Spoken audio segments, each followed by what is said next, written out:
Hey everybody, it's Monster back again with Oppas Gaming. Today I'm going to be joined with Tusa and Eric, and we're going to be bringing you guys episode 2 of the podcast. Welcome back, you guys. How are you guys doing? I'm good. Doing good. Thanks for having me back again. Yeah, man, of course. Just kind of jumping into things kind of straight away. What have you guys been playing this week? Well, since the last time that we talked about a week ago, what locals have you guys been attending? What locals? I'm not going to do locals because I've been doing, did One Piece Tour Champs on Sunday and One Piece Regionals on Saturday. Oh, so yeah. Outside of locals, what events have you been playing? How were your tournaments for One Piece? One Piece? Oh, I just did 3 rounds of draft. Once I got the invite, I was just playing for participation. Same with Sport Camps. Sport Camps at the end of the month, and they started in the beginning, and I got burnt up from it, so I played 1 round and dropped. No, that's totally fair. How about you, Eric? Oh, actually, really quickly, too, so what were you running? Because you were on Whitebeard. Did you change anything? At least deck-wise? Played Ace. I was expecting to play more Zoros and Laws, so I would play Ace. You're sort of playing Whitebeard, but not really. But after 3 rounds of top, I wasn't feeling it with the deck. No, that's fair. How about for you, Eric? Do you do anything locally this past week, or tournament-wise? Yeah, it's been all Digimon's last weekend. 2 locals start off the tournament scene for the BT13. Played a lot of Royal Knight, went good. Had a great, I think, really good performance over the weekend, and looking forward to the rest of the format. No, for sure. Digimon Saturday. That's right. Yeah, you did Digimon. Yeah, I was gonna say. Oh yeah, all 3 of us were at Digimon on Saturday. We definitely played Digimon. You got 3rd place too, so I don't know what you're saying. You weren't there. You went X3 drop, and then you went and got top 3 at the Digimon locals. And our locals this past weekend was a big one because it was Tabletop Tournament. Shout out to Tabletop. And they had a 2nd anniversary box at first place, but then there was some more stuff, right? Because there was a 2nd anniversary box, but you got the folder too. And then they had judge packs, winner packs, all that good stuff. So lots of promo stuff from our local store. So congratulations to Eric for winning, and then congratulations on Tusa for top 4, because top 4 got a placing too. So it's pretty cool.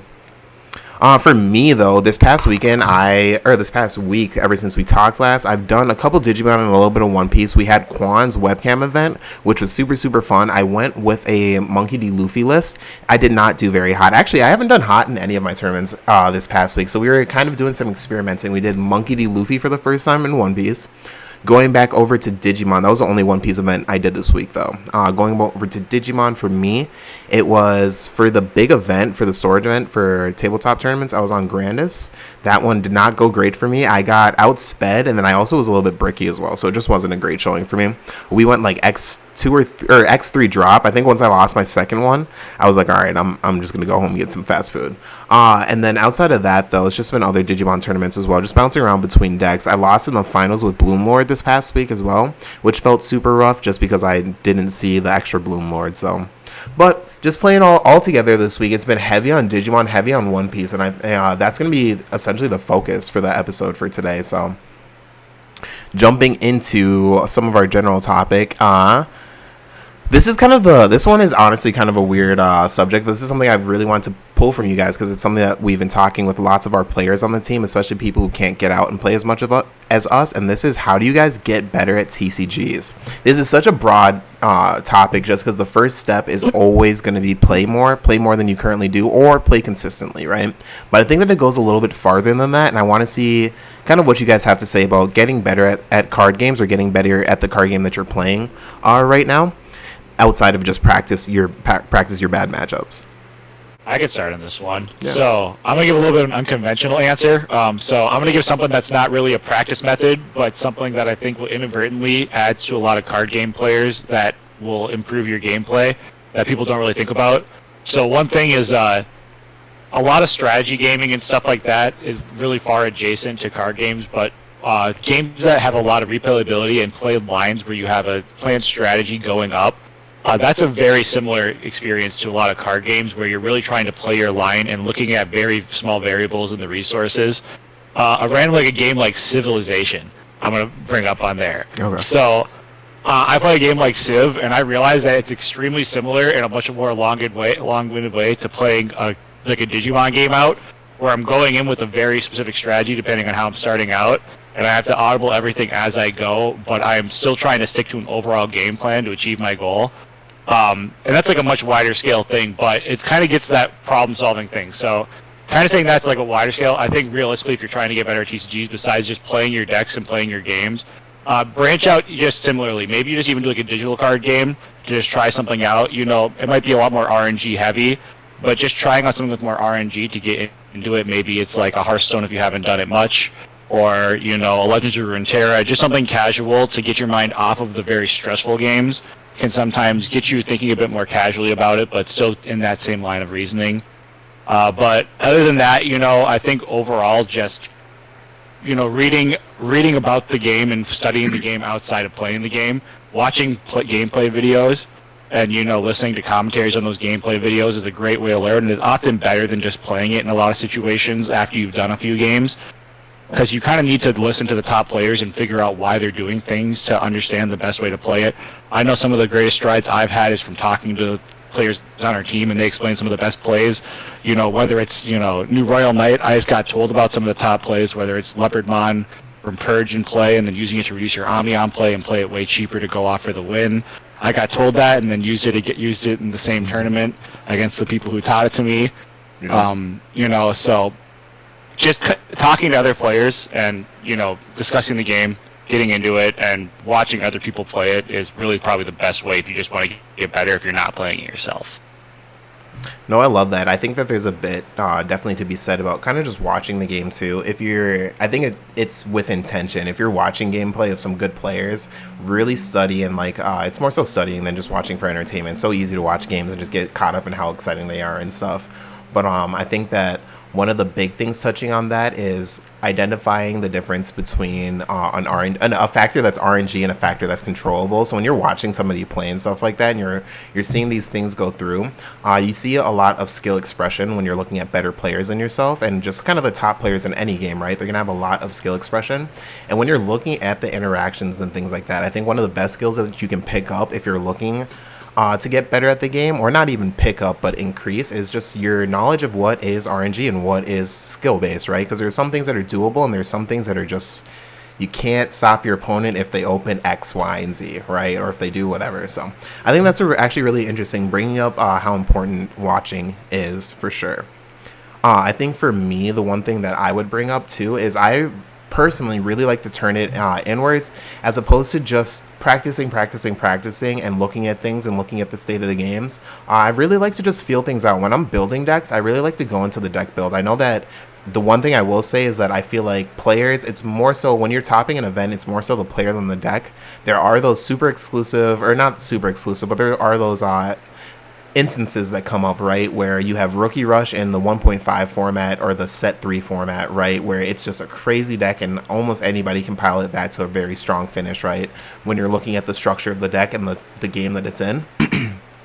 But going through and looking at how much the game's evolved, where we're at with decks right now, I think that you can pick up the strongest deck and you can still make quite some mistakes and stuff like that, right? So it's really like turning it inward when you're playing a game, and when you're playing with a deck that you know that you want to get better with. I really like to look at how the game state was. How did my deck feel? Where do I personally feel like I need to make changes, right? If I'm playing, maybe it's something small like playing 6 level 6s in a deck and really making that decision that I need to play 7, and that number is just works for me. You might look at every deck list on the internet, every YouTube video, you might watch every Oppas gaming YouTube or video on YouTube, and nobody else is running the ratios that you feel like would work for you. But honestly, if the feeling is right, you go with how it feels, because I think that is one thing that'll make go better for you, right, and increase your skill. That's how you'll learn. And when you go down those different paths, sometimes it won't work, but that is going to circle back and teach you a lot more than if you're just staying stagnant all the time. So, but yeah, for me, it's like more like the grind of practice, right? So if you're able to find someone who has like the same skill level as you, or perhaps even better, it's better to just grind those games, but you rotate decks, right? Because me and Muchi, we just rotate our decks. I play Shine Greymon, he plays Blue Flare, and then we just rotate things out, just so we can get a feel of the deck and find out what are like the key pieces of the deck, what is the most pivotal cards you need to see within each turn, right? Mm-hmm. Because playing a better TCG, right, it's not about how well can you play your deck, it's how well can your opponent play their deck as well. Like, what am I expecting for them to play? What can I do as a countermeasure? What can I do to set up? What can I do if they do this or that, or if they don't do that or that? No, that's also a fantastic point. Also touching on that, I think that having like the rival or just someone to play against, right, that's equal strength to you, that's something that we actually are super blessed with, and that's one of the reasons that we want to bring the podcast out. Is just that we do have such a great core of players, that we have just such a plethora of playtesting opportunities and just knowledge within ourselves. So that's one thing that we're definitely trying to bring out and let people know. And if you are at home and you don't have anybody to playtest with, we do have a great playtesting server. We're gonna have a link down below, but if you guys ever want to play some games and stuff like that, we're on there jamming all the time. But I think that is a great point to touch on, that like it is about, or not, it's not just about having a rival, but having somebody to play test against that is a high skill player is going to make you so much better so quickly, because you're going to get tired of losing. If you are the player that's underneath, right, and you're not putting much of a great fight, I think that's just going to circle back to you just being coming out being just a better player. So that leads directly into kind of one other thing that I did want to bring up, and this is something that is another super out there kind of concept. But do you guys ever feel like practice and repetition kind of comes to be like a mute point at a certain point, like when you're just running games and games and games for like hours? Because there's been times where we have had, playtesting sessions on Discord, for example, where we start at, 5, 6, 7 o'clock, and we're running till like 1, 2, 3 in the morning, right? Do you ever feel like it gets to a point where like you're just practicing and it doesn't improve you, or do you feel like X amount of hours 100% equals better performance? I would say only if you play against the same person with the same deck. Okay. If you can play the same person with a different deck, you add variations, or you can play with the same deck with a different person, right? Because if you're playing the same person with the same deck, you get to know like you get to know their play style, right? Like, I see New and Austin play each other all the time, and it gets to the point where it gets very mute because they know each other's play style and they know each other's decks. Mm-hmm. But once you add that little variation to it, it adds a little. It doesn't make it seem as dull and mute, where you can actually learn something, in a sense. Yeah. Mm-hmm. No, that's a great point. Yeah, I think alongside with 2-6, I think that's probably one of the major ones. The other big thing is you really want to make sure you're in the right mental state when you're practicing, because if you're feeling burned out in game when you're practicing, whether it's been an hour or 6 hours when you're playing, you're not really getting good practice, because at that point you're just trying to force yourself through playing. And even if someone else is maybe you're forcing through because the other person just wants to keep grinding out and practice, and that's why, so you just kind of guys up it out. But usually if your mental state's not in the mind to play the game and you're just playing it because you feel like you have to keep playing, you're rarely going to be getting better at the game. You're going to be at best on autopilot, and at worst self-destructive in a lot of cases, because your mind is, you would rather go for a, kind of going back to you're saying, you'd rather go for a much more results-oriented play compared to a, statistically oriented play, where you want to go for the 1 in 10 that can win you the game that turn, when there's a 9 in 10 play that's much better to win you the game overall. But you just go for it because you're like, I'm done. I just want to be done today. I'm going to go for the crazy play. I would never do this in a tournament if I was actually trying. I say this a lot to you guys. You've heard me say it. I'm like, I would never do this in a tournament play if we were playing for something serious, but I want to see how it turns out. Yep. Let's go for something crazy. And sometimes it works out, and oftentimes you get burned and you lose the game because of it, but it's just practice. But, if you're in that mindset, you're not really having productive practice, and you're not getting much better. No, very true, and I 100% agree. I think that it does get to a point where it can become mute, because a lot of people, I know that you have kind of limited play circles, right? Even within our Oppas gaming group, right? You brought up how Newt and Austin are always playing together, right? It's just you develop these groups and you develop these just habits of playing with people, right? I go to locals and I still have my homies that I always grab for the first games if they're free, right? And you just get into that space. So I definitely do think that if you're not exploring something new and you're not, I think that it comes down to partially being if you're not playing with intention. If you are playing against the same person, but you're micro focusing on what you're doing action by action by action, I think that you definitely do grind to a place where the number is the more important part. But I definitely think the quality of the playtesting is just so much more important, right? You can be 10-0 against your friend playing, and your friend can be swapping decks and stuff like that too, right? But then you go to locals and you lost to somebody that maybe you didn't even expect to lose to, or a list that you didn't even expect to lose to, and you're like, damn, maybe my lines of play are not perfect. And I think that one thing that kind of comes up and kind of comes into play when you're play testing is examining how much of your play objectively is perfect. May not be the right word, but correct, at the very least correct. When you're looking back through your game, right, looking at making an aggressive push in the early game, or switching from an aggressive or a more reactive playstyle on turn, X, right, looking at those types of decisions in the game, I think are going to be so much more impactful, right, and just so much more important, and you're going to be able to identify those types of things when you're playing, if you are playing and trying to micro focus on your small plays, essentially. But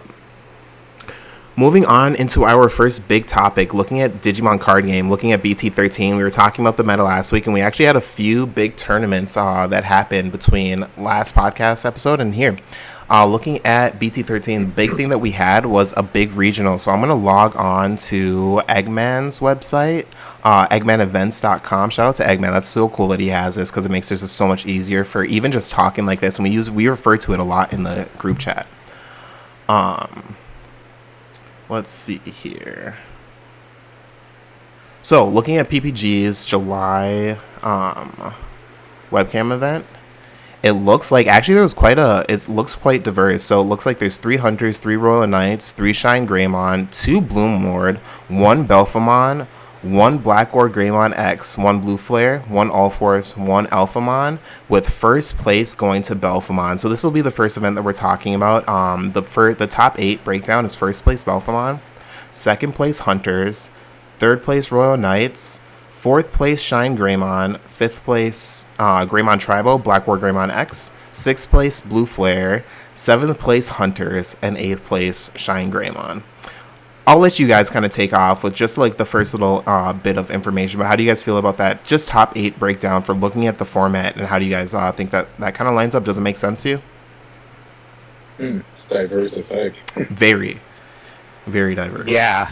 I think Shine is very heavily underrepresented. I do think it's a very high skill ceiling deck that a lot of people don't know how to play, and a lot of people, not only do I feel like a lot of people like need time to learn it, but I also feel like a lot of the better players are picking up Royal Knights for the people that really like those really precise decks. Shine's still very popular, but I feel like Royal Knights, at least from our local scene, has definitely been seen as the people that like want to play the tech decks and want to get into all the precise play, and that we usually like to go deep into it. They're picking up that, and we saw some good results from it. But I think it's causing a lot of the early game Shine to not get a lot of results, at least in the scene we're seeing right now. I know it's depending on where you look, Shine has had different results, but even then, it hasn't had a lot of results of getting direct top 8s. It's had good overall. It's had lots of numbers even in the PPG, but I definitely think it's going to get better and it's going to start showing up more results. I think a lot of people were teching for the Shine matchups because they were expecting to be the heaviest played, and it wasn't most heavily played, and a lot of people got a lot of success off that. But it's going to be a transition now because there's so much stuff that they need some random tech for. Are people going to start teching more against Royal Knight? It didn't have that great a result overall. It got 1 top 8. It got third place, Royal Knights. Yeah, but I think it's really great now. But it didn't actually get that great of overall results at PPG. If you look at the wide scale, the wide scale results when you think about it, and compared to what we saw our locals, were heavily Royal Knight favored. Right. Our top 8 from our Saturday event of 30 people was 5 out of 8 Royal Knights. Yep. But yeah, I don't know. I definitely like the diversity. I think Belphamon's great. I definitely think it had a lot of great results against Royal Knight, contrary to what we talked about. Yeah, I do want to. We'll circle back to that. Yeah, sorry. No. Tusa, actually, give us some of your input here, because I want to know what you think about it. Besides your for sure on diversity. One thing I do want to say really quick is that I liked, for even with the top 4 decks picked, when we were talking about what we felt like were the strongest and what we thought from our testing had the best results, definitely hit every single point. Even for Tusa hitting Blue Flare, Blue Flare made 6th place as its highest shining, but for that being the highest placing blue deck, most people were on Mirage Galgamon, so I think that's really cool. It's nice that we touched on everything, and it's cool seeing. I think that it makes sense, in my opinion. I think the top placing makes sense. Yeah, honestly, it's kind of like what we talked about earlier, right? It's kind of like the pilot of the deck, because honestly, I wouldn't have thought like both want to get out there or even win.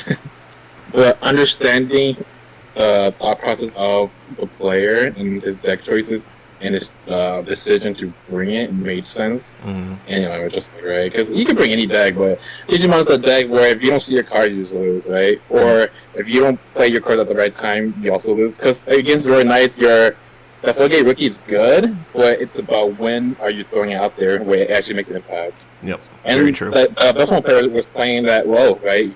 He kept throwing the Sexmon out on the board against the Royal Knight play on points where it was very important, instead of just let's go out there and let's stop the game right there. But it's all about like how well can you choose. It's like how well can you choose a deck and pilot it well throughout the whole tournament. Yep. No, I totally agree there. I think sorry.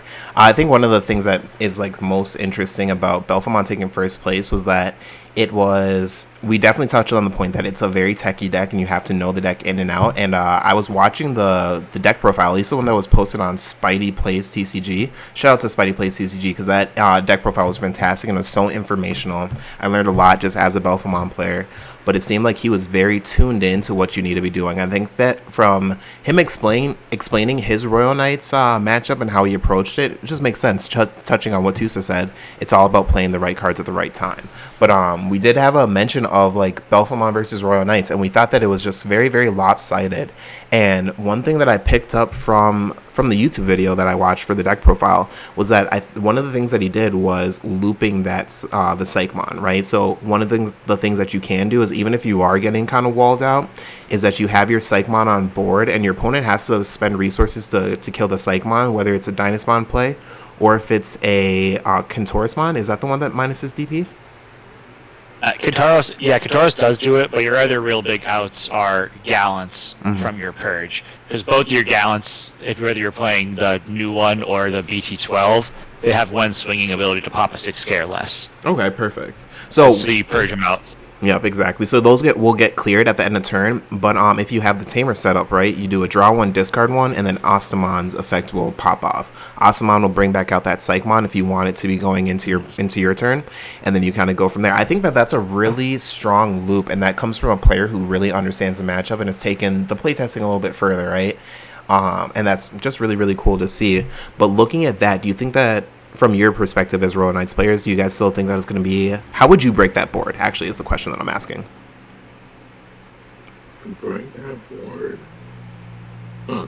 Because I think that board is the matchup, right? I think the matchup comes down... Once you know it, I think that in theory, right, you're trying to set up the Ostamon with Belfamon on top and then cycle that Psychmon as many times as you want, just as many times as you're cycling your sleep mode, right? You're just kind of cycling these board states.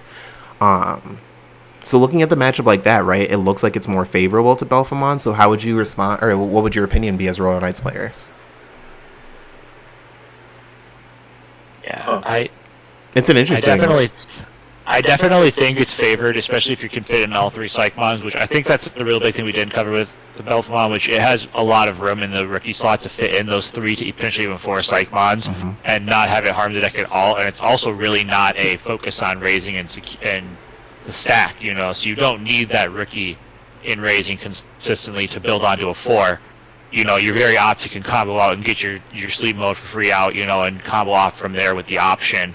Or you're just hard playing stuffing going from there, even with the all the specific cards. I don't know what they're exactly called for the Belfamon. But, the Gizmons. Yep. Yeah, the Gizmons, yeah. Yep. But I think it has a great matchup with thinking that, and I think, I played it last time, and I just didn't run any Psychmons, which is funny, because you guys all know I was heavily telling every single person we know that if you can fit 2 to 3 Floodgates in every deck possible, put it in it, because Royal Knights is going to be the menace this format, besides Shine, and if you can have the Floodgates consistently, it's going to not necessarily win you every matchup, but it's going to slow them down often enough to just not blow you out of the water in some of your toughest matchups. But the recursion from Belfamon, and being able to pull that off just makes this matchup super tough. The only way you can really do it is by timing it, and you need to have a combination of good draws and be able to combo the choice of when you're using Gallant versus Dynasmon to do clears to get the correct board state. Maybe you have to save Dynasmon more than you're expecting to try and overbait more resources out to get that wide board speed with Dynas. versus Regalin's just a 1 clear most of the time, and that's all you're going to get. So you just count it to get it cleared and continue the turn. So it'll be a lot of player versus player tech, reading the opponent, baiting them into building up their stack and raising if you can, and burning the Psychmons and burning the stuff on their own stuff. I think it's going to be all about how much can the Belphemon not play their deck and just play around stopping the Royal Knight player. Because they're one of the few decks that can consistently just resource fight through them to keep them blocked out. Mm-hmm. I think one thing for looking at the matchup as well is that you are scared going into those other Royal Knight plays where you're holding like the Dynasmon, or you're even playing the Dynasmon for your main turn because you're scared of the 17k 2 checks swinging 2 times right in a turn. So you're still wanting to have to balance out getting an Alphamon on turn every board, or Alphamon on board every turn. And I think that is something too that kind of weighs on you guys as the Royal Knights players, that you guys have to maintain.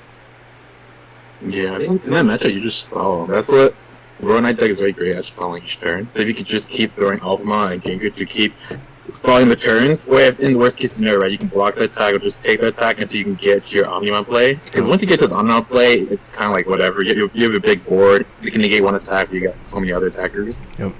But it's all about the setup to that point, right? Mm-hmm. It's all about the setup. Yep, got to clear that Psychmon to be able to get that Omnimon on board for sure. Talking about, I do want to visit a couple other BT13 tournaments as well, or not a couple other, there's one other one, but talking about more than just the top 4 and moving into the top 8 here, it looks like we did have the Blue Flare, the Hunters had a second appearance. So for the top 8, Hunters had 2 slots there, and I think that's really cool to touch on. But then going down from there, Bloomlord took that first slot outside of top 8, which was going to be 9th place. Super congratulations to Ryan Amadan, because that's just such a good that's a great placing. I think the Bloomlord, as we've been testing it too, has been just showing out. It's been, the more you play it, the crazier it seems. Like those 16k 3-check Bloomlords or those 18k 4-check Bloomlords are just, they're a lot for your opponent to deal with. But we even saw an Alphamon take 13th place. So I think that we're gearing up to have a super interesting format for the meta. But did you guys see that player played the option card for Royal Knights? I think that it happened in one of the topping or one of the top cut matchups, and he gained memory from the option card. But there's been a big debate about it on Facebook. You can't gain memory from the option card because it doesn't get placed into the field, right? And I think that's something that came up for all of us, because we've been talking about playing BT13. You're playing a lot of decks, and we're all playing cards that we haven't played before, and these easy mistakes. But it kind of boils down to, it's up to you as the player to read your cards, right? None of us like to read cards. None of us do it all the time, and all of us miss things. But it is up to us to make sure that we're resolving our effects correctly. And that one was really, it was a big impact. It had a big impact on that game specifically. But even the aftermath, a lot of people have a lot to say about that.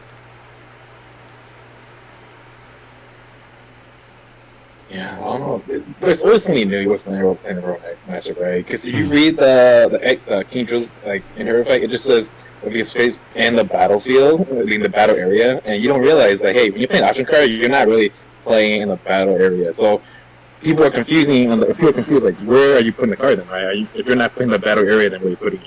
But the things that the boost cards are delay cards, right? Yep. You put them in the battle after you play them. Yep. Yeah. So we're talking about, for anyone who's not familiar, we're talking about Seiken Meppa. It's a Jesmon GX card released in BT10. 3-cost white option that basically lets you unsuspend a Jesmon GX. And you can play it without any color cost if you have a Royal Knight in play. And it also activates when Digivolving effects. So the whole thought process is you can cheat out Jesmon GX with your Royal Knight Purge, play it for free, and then activate the Wind Digivolving still with the second Mappa after already getting your first swing effect. And I think check for like up to 4 checks.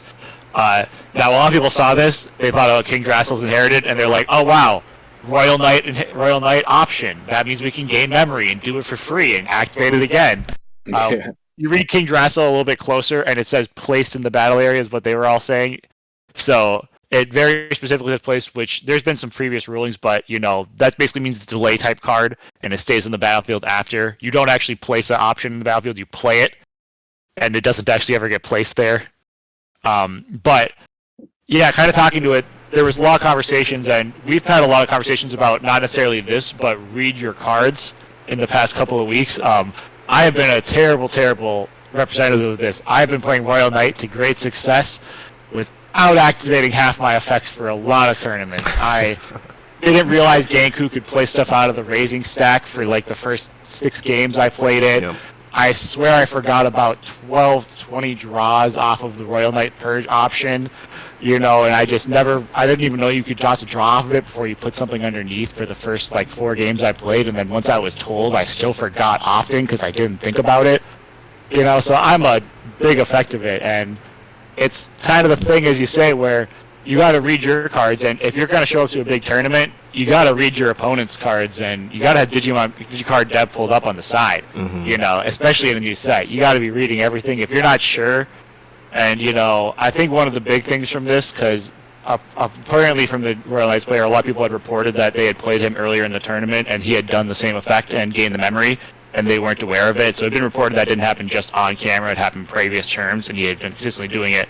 Not sure about the truth of that validity, just, reports. Yeah, just people saying But if you catch something like that and you're in a big tournament, even if you call to your opponent and they say, oh, my bad, it's probably worth calling a judge on that. And, if it's your opponent's first warning, and they say, my bad, I misunderstood the card, they'll just get a warning and it won't be a big deal. But you don't want to have that player be trying to pull that same thing on people later down the line. And because you caught them, but you didn't, make a note of it and make note that was happening, that's kind of why this stuff happens. So it might seem like to me a BM thing to do, just call a judge on something like that, especially in like the first tournament of the weekend. But if you see something blatantly taking advantage of something that is wrong, even if they're acting like they just don't know, even if they truly don't, a judge call is a great way for them to remember that they need to make sure they play it right. Because I forget that I'm doing it because it's a casual gaming experience at locals, and my teammates will remind me. But if I got a judge called on me because I didn't draw one off Royal Knight's Purge in the first round of the tournament, I guarantee you I'd be drawing one off that option every time for that rest of that 8-round tournament. Yeah. Because I would be zoned in on it because I remembered, and I'm like, if I get another judge call, I'm going to lose a game. It's just not worth it. So it's, it's on you as much as it's on them. Obviously, you don't want to get cheated, though, as we discussed last week. No, for sure. Yeah, that was a big topic for last week. But no, absolutely, and it goes both ways. I think it's a good thing to bring up. You have to have that dev on the side or something, a way to look up cards on the fly as your opponent's playing them, or just be that person. Can you hold it up to the camera so I can read it, or whatever you got to do? Just do what you got to do. Just make sure that it happens, right?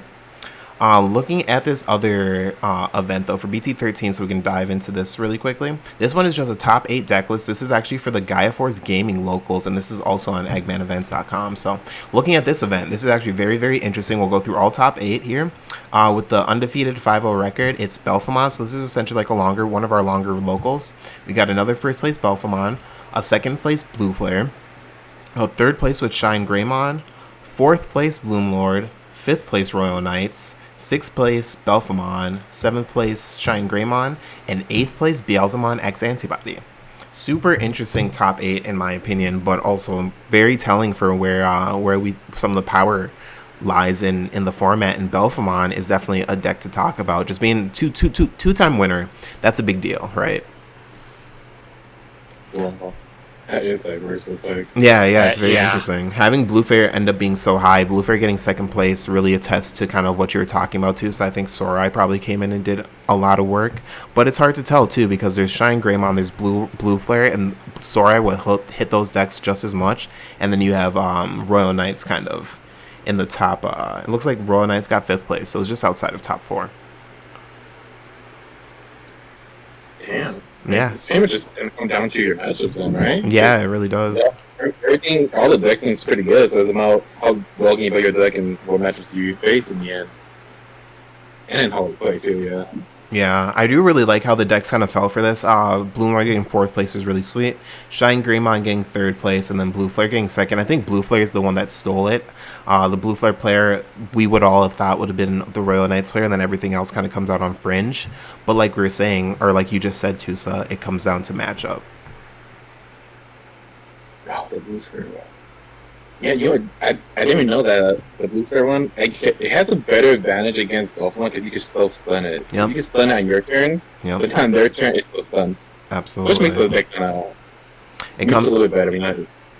No, I agree. Looking at the Belphemon, or coming from the Belphemon's point of view, I think that you're looking at it like it's a stall fest. Like, who can stall out? Can I negate and Vilemon you enough times to stall you out from getting advantage from your security check +1 jamming checks? Or are you going to get it before I can get my 17k +1 security checks, right? So, how about you, Eric? How do you feel about this lineup? Because I feel like...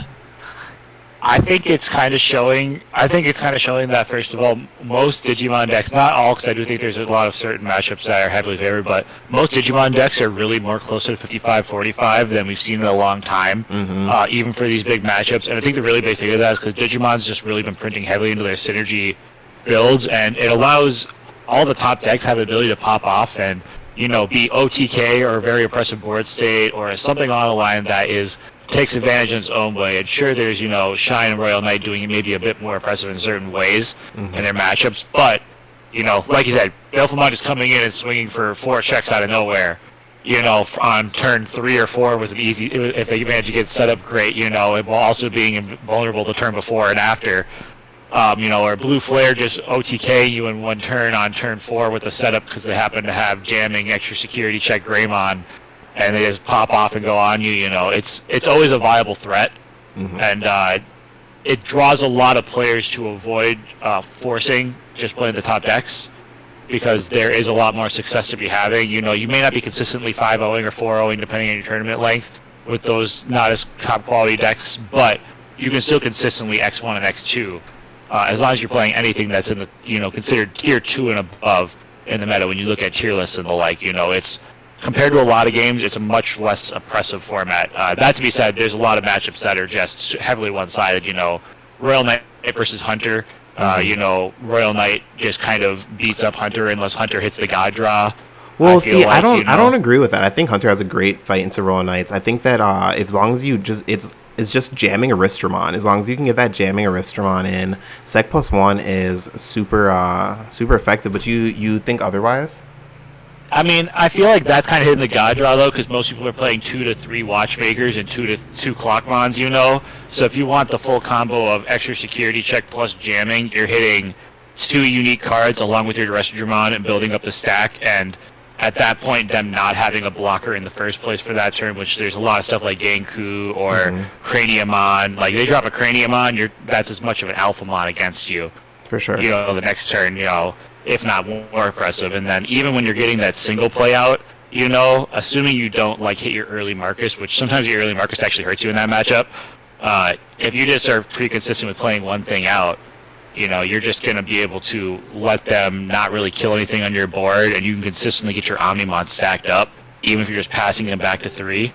And by the time your thing's stacked up, if they didn't have the OTK, all their stuff's dying in security, every checker doesn't have jamming, you're just going to consistently beat them out. Because I feel like Hunter has always kind of succeeded off of cheeky checks. Yeah.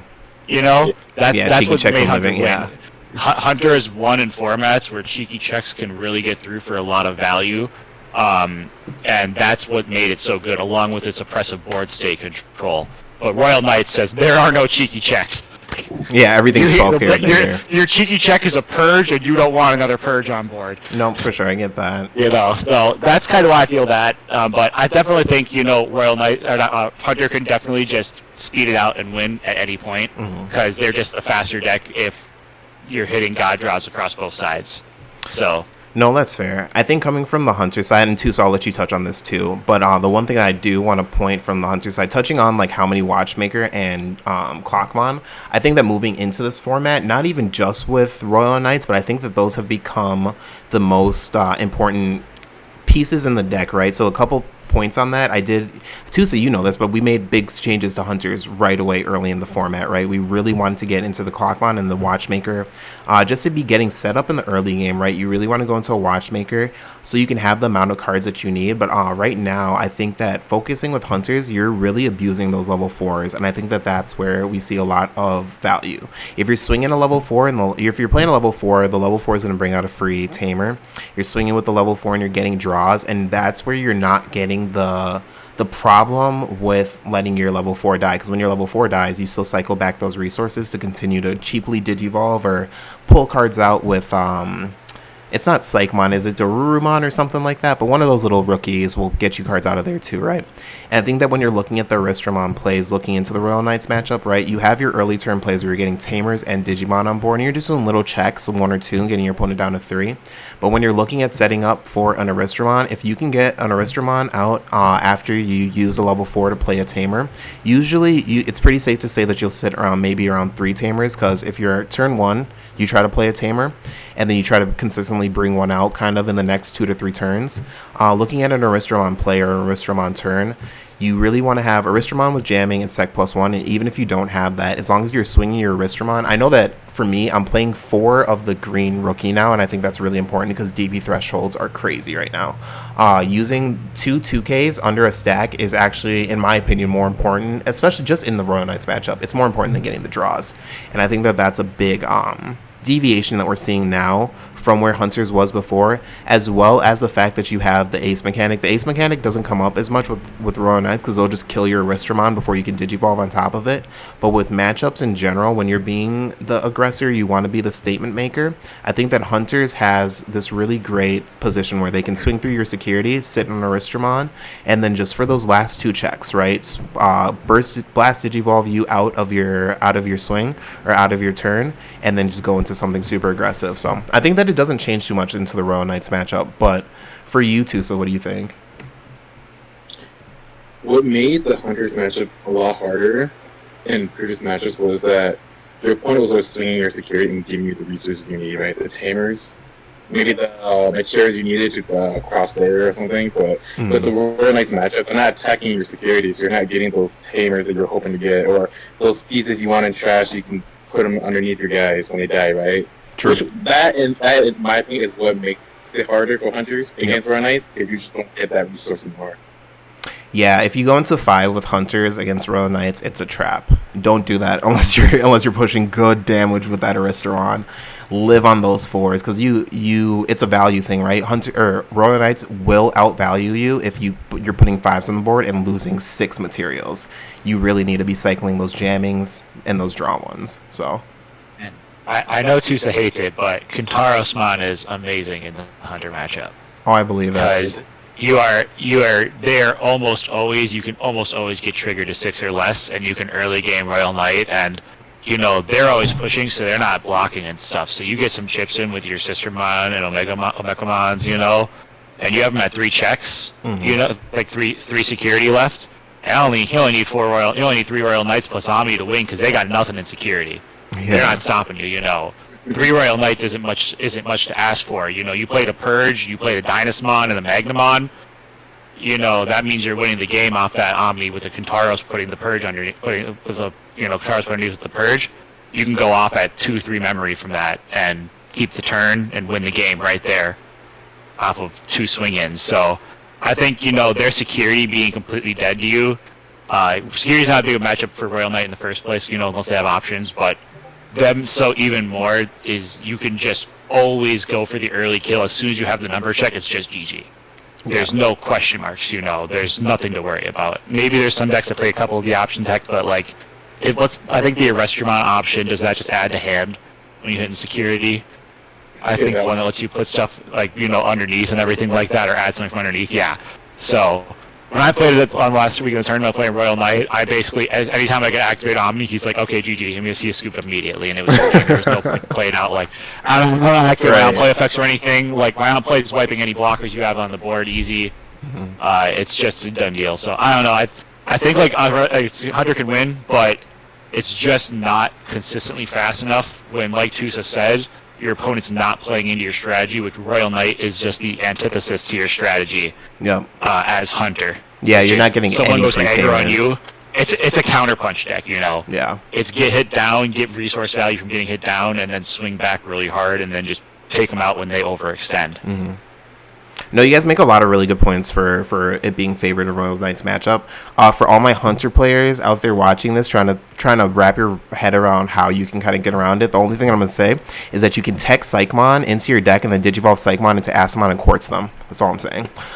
So we'll move on to the next point of where does the meta go from here. And when I ask where does the meta go from here, I'm really just saying we have this pool of decks. We talked about what we felt about where everything was last week, and we won't stick on the meta for too long. It's just really hard when we're in a brand new meta and an exciting meta. This is a good meta. This is a really good meta, so it's a lot to talk about. But where do we go with the decks that we have right now? Not even just the decks that we have right now, but the pool of cards that we have right now. We've seen Belfamon get 2 back-to-back event wins. One of them was super, super major. One of them not as big, more of a local scene level win. But where do we see decks performing from here on out? So do we see Shine take an event? My hot take is Shine is not taking first place in a single large event this format. It's not going to be Shine Greymon. That's what I'm going to say. That is spicy. I will say I don't think Shine necessarily going to win every tournament out, but I think by the end of this format, if we see no bans, that I believe Shine to be probably the overall #1 represented deck in the top 32 of all online events. I do want to say that I completely agree with that as well. I think it'll be highly represented. It's definitely gonna win. It's definitely gonna win some. Let's make that clear. Like it just will. The deck's too good. I don't agree with that. I don't think it's gonna take first. There's not enough hard counters to the deck to truly shut down the deck. You know. Mm-hmm. I think we're gonna slowly see it getting better. I think there's gonna be a slight uptick in Royal Knight performances over the next few events. Followed by an immediate downtick in Royal Knight performances for the rest of the format, or for at least a large portion of it, once most of the actual online players start to play against it consistently and realize that they need to tech against it, and realize how much teching against it adds that extra 5 to 10% in your favor, and how much it's worth doing it in the format, in my opinion. But it all depends on your locals. You know, if people are playing online, but their locals are no Royal Knight players, they may just not adapt well, and if they don't adapt well, Royal Knights will continue to be a deck that's gonna, I feel like, be one of the better performers, if not the best. I think it's a lot better into a lot of other decks that I felt like, and the only way it really is losing in any situation in a matchup is when they have some type of floodgate tech for you. I can't think of a single deck right now that outright beats it without a floodgate. Yeah, the outright beats it without a floodgate. That's hard. But, I mean, that's a really good conversation to have about Royal Knights. How good can a deck be, or how strong can a deck be when it loses to a card? How powerful can that package truly be, right? Yeah, that's a 3 of them, yeah.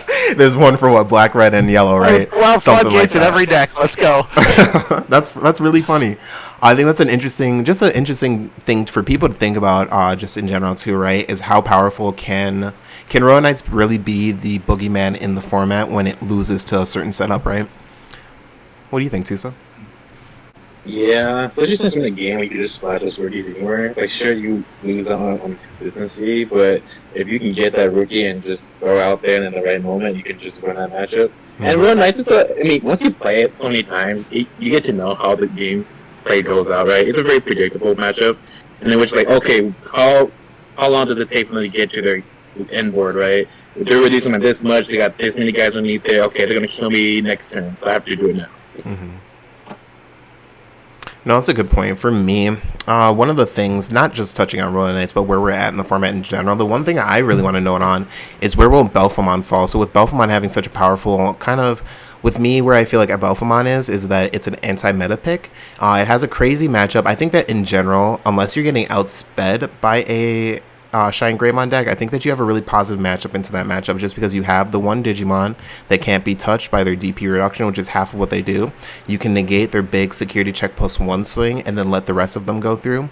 And you have a couple other things going for you too, right? You can pick the 6k Vilemons. It can come out with the -5k, a little bit harder to kill, things like that. So you have those matchups. And when you're looking at tournaments, like, right, when we're looking at things like Gencon and what's going to run into what, I think that there's just a lot of things floating around. You have Blue Flare that can run into, let's say, not even just Belfamon, but let's say Blue Flare into Royal Knights, right? That's a crazy matchup that'll be super lopsided. But if a Blue Flare player beats a Royal Knights player and then plays into a Bloomlord player, goodbye to the blue flare player. You're not beating the Bloom Lord player 70% of the time, right? But if that same blue flare player or the same Bloom Lord player then goes into the next round and plays Shine Greymon, right? It's just back and forth, back and forth, back and forth on what can win and what can go. I think that we're gonna see a top like 4 or 5 decks. I think that the tier 1 space is gonna 100% shift. And the other hot take that I have is that Mirage Galgamon is not out of the meta. It being the favored blue deck, I think that, or not the favored blue deck, I'm sorry. But I think that it being the newest blue deck with like the newest tools, having the burst evolve and stuff like that attached to it, players are going to learn how to develop it. And then also it has just a really, really good matchup into things like not necessarily Belphamon, but it does have a good matchup into like Blue Flare. Or not Blue Flare, but Shine Greymon. Just for example. It actually is a phenomenal matchup into Belphamon. Mirage Galgamon? Yeah, it's one of its best matchups. It had a 73% win rate in its 15 matches at PPG, actually. If you think about it, it maybe doesn't always deal with the 6, but everything else on the side, you're not killing it, you're putting it back to your hand, so your opponent isn't getting to reuse those resources out of their trash where they want it all the time. Because when they're bottoming a lot of their gizmos and stuff like that, you know, and they're having to return to the hand, they can very rarely get the combo pieces they need off on it. So you can keep the stuff in the hand, which is not where they need it, and you know since they're hard playing stuff a lot more, their hand's going to fill up a lot quicker when you're bouncing stuff like that. That being said, it probably can't deal with the 6 as well, but I think it's probably fast enough in a lot of situations it doesn't need to, and it can harass it down halfway through that maybe it doesn't just need it from what I'm seeing in the matchups. That's really interesting. I will say, just from my personal experience, because we did run a ton of Belphamon versus Mirage, the thing that the big interaction in my experience that came up was that you'll dump your hand as the Mirage Galgamon player, kind of taking care of your opponent, your opponent's swings at your security, and then you'll end it off with your opponent giving you cards back in hand. So you'll sit around 6 cards in hand, but you'll never ever be like dead on cards, so your combos and stuff like that can always go. You kill your opponent's level 6 for free with the Tamer as well as the option. And then the other thing that was really rough was, like you're saying, they'll bounce all your little gizmons and stuff like that back to your hand. But it kind of goes the same way too, right? Because they can only have 1 stack, and then you're going to wipe all their level 5s or lower with your Belphamon. And then it goes, Belphamon wipes all the level 5s, and then you use the option to kill their 6 stack, right? So for me, that's really, really interesting. I would like to explore that more, but I mean, it's just personal experience. That's data from PPG, right? So I wonder how much that's, you know, deck builds, because when we see the Belphamon decks, it seems like a lot of them are really heavy tech for Royal Knight matchups, you know, and things like that. I'm curious to see. I know you and I played an early game matchup by Royal Knight against it, and you know, at the time you hadn't really played much Royal Knight, so you hadn't had much tech for it, I think. But, you know, your list probably will evolve as it goes on, and maybe it's more some of those pieces that are making the Mirage matchup a bit better, more are consistent with better rookies, is something that hurts a bit more when you're having to hard play your Cyclons that do nothing in the matchup. And it's more of a brick, but that's a good point. I'm just to see how it goes. Wasn't that many actual matchups, you know, but it was actually Mirage's best matchup in the tournament was Belphamon. That's wild. Which is why I wanted to bring it up. Yeah, for sure. And Belphamon's it was Belphamon's second worst matchup after not Red Hybrid, but Raid War Greymon. Okay, yeah, Raid War Greymon's hard. It's just self-explanatory. It just swings over it and it just dies. Yep. It's a very simple what you have to do. You just make 2 stacks of Gore Greymons. You can make 1 level 5 or 1 level 5 and 1 level 5 in raising, or 1 level 6 on board and 1 level 5 in raising. However you do it, you're going to get over the Belphamon in a turn. So, but I think that the meta develops a lot. But before we get stuck on this question, because I really want to get out of just talking about the meta, but moving on to the next point, the next thing that I wanted to talk about was, what does everybody have winning Gen Con? And then also, what do you have for being most represented for the event in general? Right, Gen Con. I don't know, so many variables. It might, honestly, I just get I'm not even expecting win. Like, I didn't expect Buffalo to win. Yeah, for sure. Yeah, I get that 100%. I can go first on this one. I think that, for me personally, I think that the most represented deck is definitely going to be Shine Greymon. I think that is the deck that either you play one of the other top meta decks and you kind of like circle back to, and you're just kind of like, oh, I'm just going to play Shine because Shine is just so strong.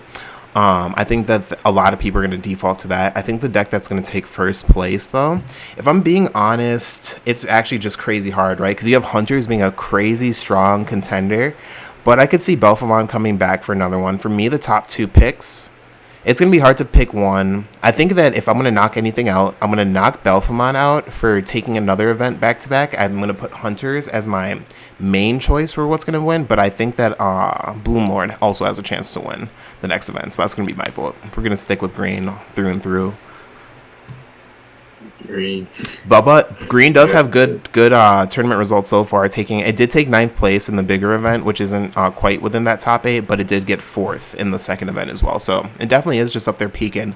I think that it does have a good Belfamon matchup. But I'm gonna say Royal Knights and Shine Greymon, just because they're the most represented deck, and by number one was the winner, right? Yeah, they're crazy popular for the set. No, I get that. I think for Gencon specifically, I'm going to push Shine. I think it's going to be the most represented, and it's going to win it because I think on 2 forms. One, I think people are starting to learn the deck. So I guess first question, we're talking about Thursday or Sunday Gencon?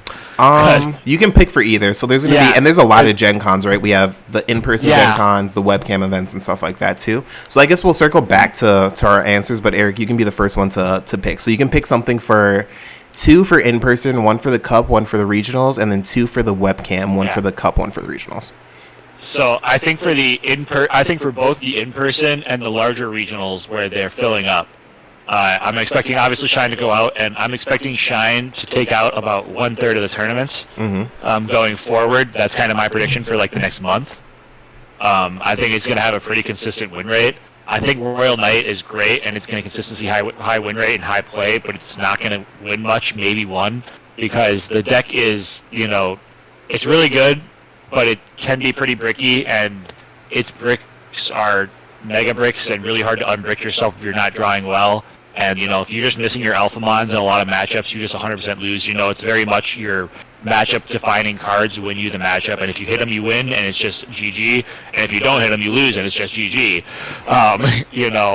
So it's really hard, I feel like, for that to just take out and just dodge everything it needs to dodge to win everything in the tournament, unless it just gets really good matchups, playing a lot of mirrors, If it gets played a lot of mirrors, it can win out pretty easily, because that makes a lot of sense, right? For sure. Well, what's going to win between Shine and Shine? Right, exactly. Yeah. If it's playing against itself, you can't lose, but yeah, I think there's just so many variables with the deck. It'll have a lot of X1s in representation over the next couple of months, but not very many XOs. Okay, so circling back to me, I think what I would do for picking 4 different, or not necessarily 4 different, but I think let's start with the webcam events. I think for the first day, which is going to be the cup, the smaller event, I think the deck that'll take the cup will be I would say Bloomlord is going to take that one for the event. And then for the regionals, though, I think Hunters will take that for the webcam. Looking at what's in person, I think that Royal Knights will take one of the in-person events. I think it'll probably take the cup on the first event. And then looking at what will come in and take the big regional top, that's so difficult. There's so much that can take there. For my votes, I'll say Belfamon. I want to knock it out in the first, but I do think that it has a strong representation. I think that people are going to be on the deck now, so it'll be a strongly popular deck, and then it just takes some good pilots, some repetition to get Belfamon into the top there.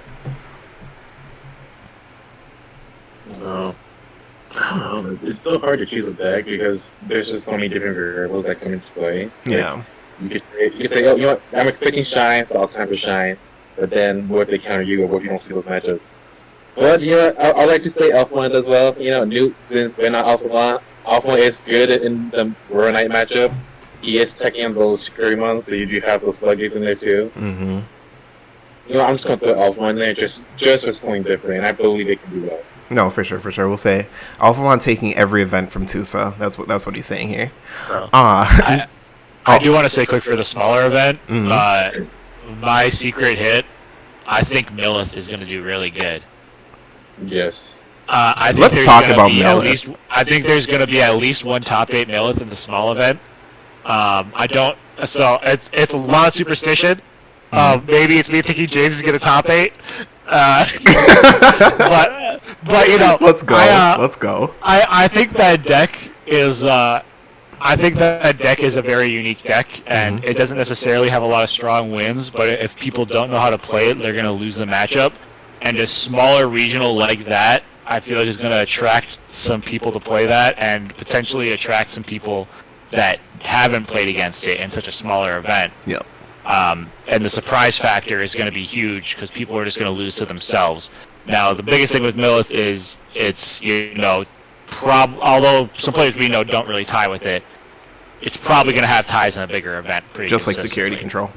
Like security control, and yeah. Lilith, like Lilith probably a bit more consistent than security control, I bet, because there is more of a win con, But it's still going to have ties because people just slow play you because of your wing con. Like that's what's going to happen, But with a smaller event, there's less chances to tie, less rounds. I think it has a better chance of sneaking it through. Royal Knight's up there as well, but I think Millith is my secret hit for the small event. I like that. I like Millith quite a bit. I think Millith is a good deck. I think Millith will for sure top. Have a hard time believing that it's going to have enough gas to take first place. On top of the fact that it's got to be only a small event. Yeah, for sure.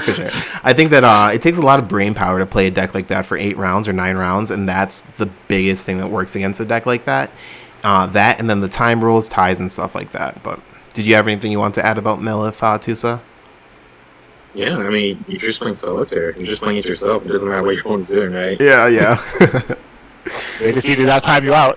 That's actually a really good point, though. With you're playing a deck strategy like that, it does come down to you and your performance. So somebody like James, I could see topping or winning an event for sure. So I like that. I like that spicy call. Getting on into kind of what we really wanted to touch on in this podcast today, outside of just the meta and where we're at with the different card games, because we're in a really great spot.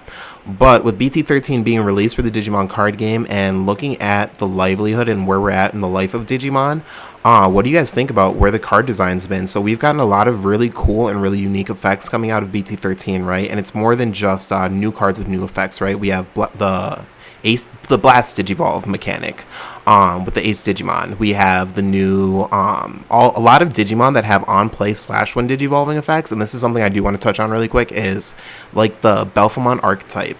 Having your level 5 with Asamon as somebody who pilots the deck, it's amazing that it does have the duality of being on play /when digivolving, because the deck would brick 2 times as much and be half as good if it wasn't so free flowing, right? If you didn't have so many different options that you could go with, where you're kind of stuck on one but you always have the other.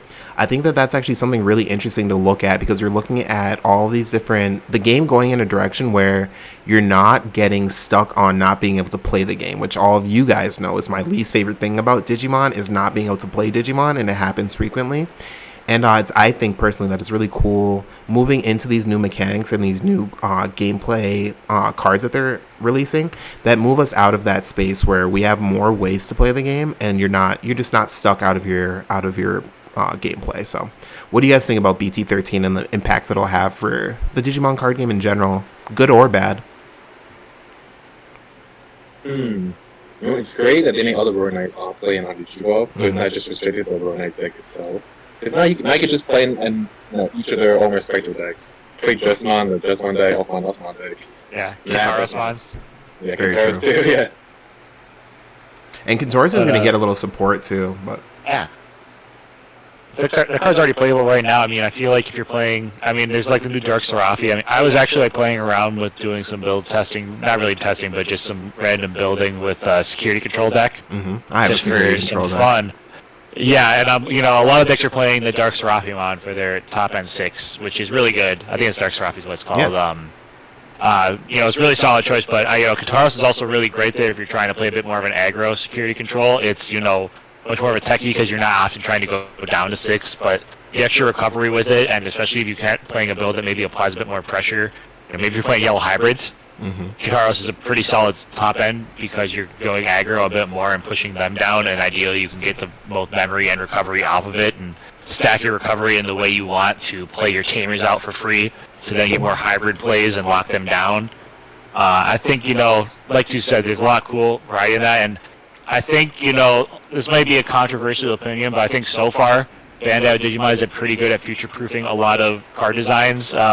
People are gonna cry Greymon, but that's just them choosing to print a lot of Greymon support. But I mean, I feel like when it comes to giving the nitty-gritty details on cards and not printing very generic cards that just break the game formats, we've obviously had stuff like HPD and Ice Wall, which are just, and Hammer Spark, which are generic great cards for the color that all the colors want to play if it works in their color period of time. But it's not like it's an oppressive, and if you're playing a blue deck and you don't have Ice Wall, you're going to lose, even without the one. It's just a good stall card, but really the majority of your deck in any Digimon deck is going to be very synergy-based, and there's a lot of, specific naming conventions and word conventions to prevent future cards from just blatantly breaking stuff without much thought. They have to be very specific about which lines they're putting support into, and it really narrows down the possibility of causing big counter issues because, now they're starting to use a lot more trait stuff. I'm really excited for EX5. They're starting to announce now the Digimon Dawn and Dusk support. They're two of my favorite Digimon games, and I've played them a ton. I just finished replaying Dusk actually like a few weeks ago. And, I'm super excited for the line. I love how they're designing them, where they're giving very specific to the traits, and how they work with them to do the synergies, but allow for future, growth in it and to not just have them limited to what's printed in the set at the time. So, Digimon to me hasn't really burned me that bad on future printing stuff. There's obviously some concern, but Bandai hasn't lost my trust quite yet, so I'm pretty happy with that, and I'm looking forward to what they're going to bring more in the future. Yeah. I feel like the Ace has been pretty tasteful. Whether they've been printing them, nothing's been too oppressive yet, and has a pretty solid backfire, and, that's kind of going to be the real question, where now if they start to leave a way to abuse Ace where you're not getting burned on the backfire of Ace, and that becomes something they print in an abusable way, that's kind of a lot, concern people had, but I'm hoping they're going to be better than that, and, we'll see how it goes from there, right? No, for sure. Tusa, do you have any feelings about it? Oh, nothing too crazy. Honestly, it's PG-13. Like, there's no generically good card that maybe Galamon. Galamon's pretty good, but it's still it says there's restriction of it has to be the only body out, then you can reduce the cost, which helps out a little bit too. But other than that, I think PG-13's been pretty well in terms of card design. No, for sure. No, I completely agree. The other thing that I really want to touch on that's really nice, Eric touched on Ace Digivolving, but the Burst Digivolution, just the mechanic is honestly just very, very good. It is super impactful for the decks that have access to it, and it's one of those things where it's very tricky for your opponent to predict and play around, but it's not always just like an end the game. Your opponent has the burst, they have the game, right, or the combo. Shine Greymon's super powerful, but it's not unplay aroundable. Security bombs do still hit when they swing and stuff like that. For the Rosemon burst, I know that is also still very just consistent, right? You can lock your opponent's board down, you'll lose the Rosemon, but at the end of the day, you can go from a Rosemon burst into a Quartzmon. That's one of my personal favorites to do to get my opponent's board locked down, because I never give up the stack and I continue to build. And then Mirage Galgamon just having its multiple swings with its burst, and that just really fitting in the archetype. I think that we have just some really good... and then Ravenmon, I don't even know what that one does, but it does something and it's cool, right? It does some hand discard stuff, right, I think? Yeah, it does something with the main archetype. I was playing against the deck the other night against our teammate Devin. Shout out to Devin. The deck is super cool and I like it a lot, though. He definitely used it on me. I just can't remember exactly what it does, but I just think that altogether, right, they're introducing these mechanics are really good for the game, because they did give you different variations of how you want to do things. This one is a variation of how you want to do your top end, and in the future maybe we'll just see more mid-game variations of just like cards that we're able to play in the mid-game. But I'm personally super excited for Digimon kind of going forward and where the card design is, and I think they're in a super good place, like design-wise. Where do you guys think that Digimon right now, for all of Bandai's IPs, and we'll just put the North American IPs because we don't have things like what is the name of the newest one that they just announced? Union Arena? Yes. I think it is Union Arena. So we don't have Union Arena, but looking at the IPs that we have in America, does Digimon have the opportunity to be like the most popular one? And I think that this one's really interesting because I do think Digimon is the most like low to the ground, hands off, easy to pick up, fun game that they have. It's really fighting One Piece in terms of popularity, but even like with the player pool and the player base, looking at how much Digimon kind of fell off when One Piece first dropped, just because it's just another card game in the same market, but looking at where we're at now with players and stuff, we never stopped selling out events, so the player base never fully got dwindled, and I think we're in some place really healthy, even looking at the amount of players that have been playing in events and the amount of players that are active on groups. I think Digimon is, I would say it's gaining popularity, but I want to know where you guys kind of stand. Yeah, I have a great, very objective way of telling what the best card games are at the time, or what the most popular card games are at the time, which is you pull up TCG Player and you see the order of the toolbar, and Digimon is number 4 after the big 3 right now. Yep. You know, Yep. that's a statement. It's been for a while. Yep. I've been watching this since I started playing the game back in BT4. You know, Digimon was not in the bar back in BT4. It was a drop-down menu item. I was looking at TCG Player and buying cards back then, and I remember when it first got on there. I remember when One Piece came out and One Piece went above it for a little bit, and now One Piece is back down. You know, I remember when Fab dropped and Fab jumped above it for a little bit when it was first dropping. But Digimon's currently sitting at number 4 TCG Player, which means it's getting the 4th most traffic, from what I understand, or you know, it's the 4th most value. Maybe it's set for me. I'm not signed into my account. I don't know. People maybe tell me I'm wrong online. Let me know. Yeah. But Fab's on there, and I don't look at Fab cards. So. Yep. But that's a really impressive thing of the site that sells singles, and really it's the site for competitive card game players. And you know, I think we've talked about it a bit before, but I don't think Digimon is necessarily the most competitive card game, as in, like, if you're driving to play a game at the highest level and you want a super complex game, you can have the highest skill ceiling, like, Digimon just ain't it. It's a more casual game, which that's what we love it for, you know. I think it's number 4 on the list because, you know, it's filling a spot that is kind of not being filled by other card games. You know, it's going through the top 3 on the list. You got Magic the Gathering. It's just long time historical value. Cards are expensive. Very hyper competitive scene. Draft is a huge thing, and you know, no matter how you look at it, it's just big and expensive. You got Yu-Gi-Oh! Right after it. We've talked about it last episode. Super expensive right now. It's also a pretty competitive game. You know, really hard to go and casually learn that game at locals, especially if you're not playing with something like Master Duel. Like, I don't think I could ever figure out how to play Yu-Gi-Oh! From scratch nowadays at like current standards. If I didn't have at least Master Duel, it would just be impossible. Someone tried to teach me, I'd be like, well, I'm done after 5 games tops. Yeah, I agree. And Pokemon, you know, it's got a solid player base, but that's really there for the collector's market, you know. The player base, you know, is a bit kind of both casual and competitive, but the market's driven by the collectors, and as much as that kind of helps the secondary market for, you know, singles and makes playing the game a lot cheaper, it also, you know, kind of impacts it where a lot of the voices when people think about Pokemon isn't about playing the game. And so when people are trying to pick a new game to pick up, they don't choose Pokemon if they're trying to play a card game because, you know, all they hear is how people don't play the card game. And that's a really bad rep to have if the biggest feedback you have about your card game is that people don't play it, they just collect it. I'm sorry, you know, like, you're talking about voice and stuff, but if you're in Big 3 and your selling point isn't playing it, you know, Pokemon's really pushing hard to push back against that. Yeah. Then you got Digimon. Digimon doesn't have chase cards, you know? We've talked about it before. Digimon doesn't have high value pulls. Digimon isn't people. You know, it's got. Well, Digimon they've introduced chase cards now. It's been almost. Yeah, I mean they have, but but like compared to the realm of Pokemon or Magic, or you know, where there is a common drop pool, something that you're expecting to get and value, and there's a very very sought after secondary market looking for it. You know, even stuff like Ghost Omni. We saw DCG had 2 Ghost Omnis sitting in their case, graded at like 9 or 9.5s forever, and they kept putting them around places for display because no one ever was interested in them. They're not buying Ghost Omnis. Like, people that want a Ghost Omni have a Ghost Omni, but like the collector's market for that is so much smaller compared to all these big 3 card games. But it still has all this drive because people are playing the game. Yeah.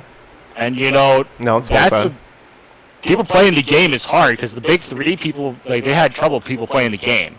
Magic, Pokemon, and Yu-Gi-Oh! Have all trouble just getting people to play the game in person, and that's just not something, you know.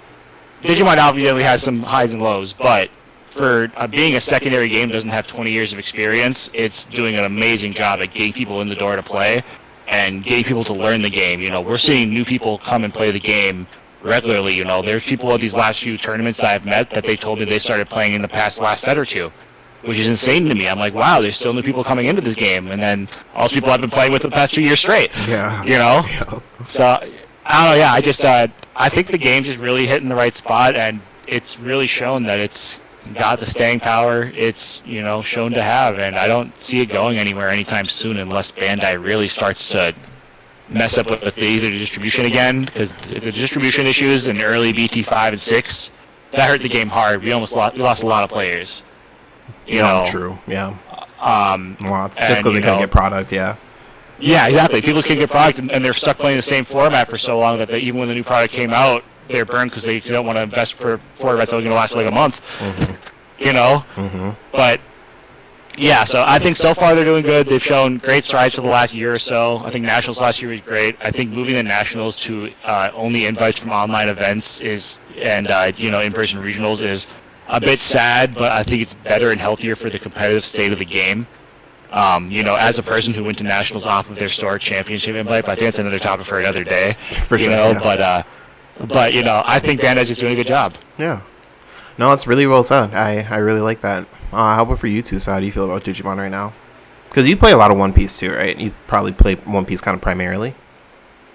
Yeah, I like to play One Piece because in Digimon there are games and turns where you just can't do anything, right? You're building things on a stack. When in One Piece, you play on the curve, but then you still have a gameplay that you can still do, right? You still have cards you can get from real life that you can still use to get the plays going. You have your leaders, you could do something. In Digimon, if you don't have anything, you just skip your turn. Yeah. And if you start nothing, you just keep losing your turn. And there's no game, and then people get frustrated when you can't do anything in like a Digimon game. For One Piece, there are stuff you can still do even if you are breaking or have nothing to do. So that in itself, it gives the game One Piece a little bit more advantage too. And One Piece just has like a stronger IP, right? Very all the much characters, so. all the cards, people know them, right? In Digimon, maybe you just know Agumon, like the very old set, maybe some of the main characters, but other than that, you don't know, like, what, a lot of these Digimon, like, you just don't know what they are, right? So you just don't have that connection, which is why the value of the Digimon cards compared to One Piece is so different in a sense, right? Yeah. No, it's totally fair. I think that's a really good point. I think for me personally, looking at where Digimon is, I think that we see. So my big thing is kind of seeing how popular and buzzing the games are just in person in each place. And in Minnesota right now, One Piece is definitely the biggest card game, I would say, the biggest locals, right, and kind of the highest card values, and definitely the most difficult to get products. So I think the thing with Digimon is that I think that's just gaining more popular, but with Digimon, it's kind of on a place where it was on a steamroll in the beginning. It kind of had a slowdown, but it's really, really, really picking up pace now, and I don't see it stopping in any time in the near future or anything like that. And I think the thing with One Piece is that we're still seeing that first initial push, so we're not 100% sure where that push is going to lead to, if there's going to ever be a point where it droops down and falls at all, or if it's just going to keep on pushing and eventually really pass up Digimon. But touching on what Eric said, I never really thought about Digimon being a smaller game or a bigger game than One Piece based on like where it's at, like selling and stuff like that. But I mean, from what you're saying, that's a really good point on where Digimon is can be looked at as being the bigger game between all of Bandai's IPs, because we still have Dragon Ball, right? But that's not really in the conversation for being the biggest. And then we have Battle Spirits as well, which is also just not in the conversation. So it's kind of just talking about kind of the two card games that are really carrying Bandai for us right now. But no, I think that's really, really interesting. Switching gears and talking a little bit about One Piece and really revisiting some of our conversations from last week. So kind of continuing the meta-analysis. We did have some OPO3 events that weren't just the first set of regionals. So it's just like a couple more, but these are our first events post-ban list. So looking at what we have the July webcam events hosted by Core TCG. And we had some super interesting results for this. I'll go through, talk about the top 32 leaders, and I'll go through and talk about the placing. It looks like there's a lot of deck lists on this for Webbands and website. But starting off, the number one thing that we're going to circle back to and talk more intensively on is that for top 32 leaders, 10 places went to Edward Newgate post-ban list. That's super, super crazy. The ban list went into effect for the Friday before the 31st. Is that correct? Or was it? Yeah, the Friday. Yeah, because it wasn't July 1st, right? Or August 1st. Yeah, that's today. We've been playing with it. So yes, this is correct. So post-ban list, we have 10 Edward Newgate, which is crazy. We're going to keep going. We have 8 Verona Zoro, 4 Don Quixote Doflamingo, 3 Trafalgar Law, 2 Charlotte Katakuri, 2 Eustace Captain Kidd, 1 Kinemon, 1 Smoker, and 1 Kuro. So actually, when you get down into those last few deck lists for top 32, those are really, really interesting. But we're going to kick it off and talk about Newgate, because we're going to finish the conversation that we started last week. This is crazy. Tusa, I'll let you kind of lead with your opinions on seeing the results, because I've talked a lot about where I think that Newgate is. Yeah, with the new format, everyone's trying to get a feel of what's good, what's not good anymore. And there are some diehard players who always trying to make the new game work, and it worked out, right? Yeah, for sure. I saw the deck. It's basically just Strawberry with some different ratios, and it takes like a pure genius to just kind of figure out things out, right? Because every deck, and I look at all the different decks, right? The ratios are kind of wonky, like you look at it, but these players, they're living like a different level of thinking. They just figure things out, and they were able to play pretty well throughout the tournament. No, I agree. I think that's definitely one thing to touch on is the pilots. I think that a lot of these are. It comes down to how good those pilots are because it takes a lot of testing beforehand, and to have to confidently go into an event with a leader that just got hit on the last ban list definitely takes just some knowledge. So I'm totally with you on that. I do really. So I'm looking at the deck list right now, and it is very interesting. Like you're saying, some wonky choices. We see for the one drop chopper. We're seeing 4 Nico Robin, which makes sense for a Strawbeard list where you still have the Whitebeard card and you're still searching for all those stuff and stuff like that. But 3 Ace, 3 Monkey D Luffy that's not blockable, 2 of the Thatch. So you're just in this weird space where you have a bunch of rushers that are big. You have a bunch of big vanilla guys, but it just kind of seems like you're just playing big bodies and swinging. So I think it's a very viable strategy for where Newgate's going. But I think that it's interesting. Do you think there's a big difference in the play style for this, or what would if you were to pick up this list? How would you play it as a Whitebeard player? That's something I'm very interested in. I think you just play it back like the OP2 format, where you're just sitting on a 6K lead that can't be easy attacked, and you just throw out big bodies each turn, and then you just build up to the very end. We have a big hand and all these bigger bodies. For sure. Yeah, no, I get that. Yeah, it is kind of a straightforward kind of leader. I think that you do keep those 6-drop 8K bodies just because they're so impactful going into certain matchups, right? They can do a lot. When you're swinging into things like Luffy, if you're playing against another red player and they tap 5, play Rush Luffy, having a 6K bait or a 6-drop 8K base body is exactly what you want to be seeing going into swinging into a Rush Luffy and stuff and getting those important bodies cleared off the board. Looking kind of more interestingly into the top, well, we can look at the top 4, but the top 4 is top 4 is 3 Newgate and 1 Red Zoro. So we can look at it more as a top 8. That's where it introduces 2 Katakuri, which is twice as many yellow decks making it into the top cut as before, now that the traditional Newgate has been hit. And then we get an 8th place Kinemon. So we can start from the bottom and go up. Looking at Kinemon coming back into the meta, why do you think that that deck was able to top?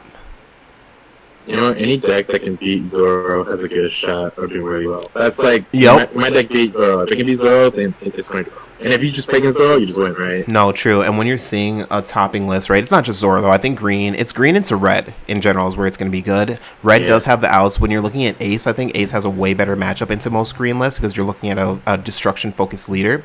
But when you're looking at red versus green, you really just have one very solid strategy. Sit on 8-cost Kid, Punk Gibson half their attackers and cut their attacks per turn in half and then pressure them out from there. And you have leaders that can just really do that. So I think Kinemon definitely comes in. And even though Kinemon has a losing matchup against the newest color, yellow, that doesn't really matter when you're looking at these big 1,000-person events when 600, 500, 700 people are playing the same color, right? And that's going to be red when you're looking at these events and stuff. So I think that's really interesting where you can play these leaders that literally lose in the meta, but they don't lose in these events. And you kind of have this kind of weird dual meta where you have the meta for cups and regionals and events, but then you have your locals meta, right, where you see the different colors and you see all the colors. I think that's super cool. But I agree with you. I think that Kinemon comes in and is a leader that kind of just beats red. And that's the reason that we see it get to the top. So how did you think? Well, actually, we'll talk about Trafalgar Law because you pilot that deck quite a bit as well. Only seeing 1 in top 8, do you think that is just going to be the kind of like the generic how we see Law perform? Yeah, after the ban list, I think it was the focus of the decks were can I beat Zoro and can I beat Law, right? So everyone now is just checking in to just try to beat Law. People playing Fire Fist, which just kills all like a bigger board, and people are just trying to run all these different kill cards to get rid of the board of Law. So it just has a bigger target for itself. Because everyone's expecting, okay, Law's going to do good, Zoro's going to do good. Since New Game's got maybe Yellow's been good, and what beats Yellow is going to be Law and Zoro. So how can I beat those decks? No, that's a good. Yeah, that's a really good way of looking at it. And going directly into our next topping deck, it's going to be Charlotte Katakuri, and after that, it is just a slew of red, which is something to talk about. But I think that Katakuri gets more legs in going into the meta and getting 2 top 8 placings when in the past top 16 it only got 1. I think one of the big things is that Newgate doesn't have those very, very, very powerful board state setups anymore, right? They can't just free sit on one Dawn and get multiple 9Ks, and they can't sit on a Marco. So if you do have consistent removal, you can outpressure your opponent's Newgate leader or Zoro leader or whatever. But I think that it still does have a hard time fighting Zoro in general. I think that a lot of the fighting between Katakuri and Zoro comes out in the mid game and comes out in like this advantage war where your opponent is maybe something like Rush Zoros, or even if it's not Rush Zoros and it's 1-drop spam, and they're utilizing all the 1-drops that they 1-for-1'd and then turning them sideways for 1-for-1 damage on you, and then you have to clear those bodies in response, and they're playing 3 1-drops to your 1 3-drop as far as Dawn efficiency goes. So you really can lose field against Zoro, and I think that it's going to be really, really difficult for Yellow to make up that value with the current cards that we have in the meta. We talked about it last time, but I think that Yellow needs that second boon and that second boost to really come in and clean up its weak matchups into those more aggressive and just better at controlling the board decks, which are Zoro and just the red leaders in general, right? Because we all know Yellow goes into the late game and Yellow can win, right? As long as it has a few cards in hands and stuff like that, Yellow can go. But I think that is just seeing problems right now consistently taking Zoro and stuff like that into the late game. So, but moving on just from the first intro piece about the meta and talking about that deck those decks that came in top, just because that's the main event that happened post the ban list. What do you think, kind of circling back to that other question, and Eric, you can feel free to chime in here too. What's taking Gencon? So we have 4 events to speak on, but I mean, it's hard to not just say red, right? When we look at that tournament lineup, when we look at how much of the top 32 was red, more than half of it were red leaders, and then you have things like Yellow having a rough matchup and stuff. But what are you guys' picks for what's going to be taking Gen Con? Weird. Someone figure it out, so they're going to keep playing it. I'm not going to necessarily say Whitebeard, but I think it's red for sure. Yeah. As we talked about a lot last episode, people watched. I'm not necessarily the most knowledgeable about One Piece, but what I do know is that One Piece is very much a numbers game in its current iteration. With its current life, it's all about numbers. It's all about counterpoints and having the exact you need. And having a 6K leader at all times is busted, and having a leader that can go to 6K, and when he goes to 6K, he busts everyone else up to 1K is also very busted. So, I think the only thought process will be, does a green player run super hot, which could be the case and win it all, and I think there's a very high likelihood a green player runs super hot. Mm-hmm. But if we're playing the numbers game, it's probably going to be red. Yeah. Even when green runs hot, like red can still, if they're running the rush Luffy's and stuff like that, like, they can just say, yeah, forget your blocking. I got game. Yep. And go over it, and they can just have their outs to it, and they usually have enough outs to win it straight up, from what I've seen. No, it's true. When they hit what they need to hit. So, and they draw a lot of cards with Whitebeard, man. Yeah, they do. Just picking up your whole life, right? That's an additional 6 cards in hand. All the 1-for-1 searchers. It's a lot.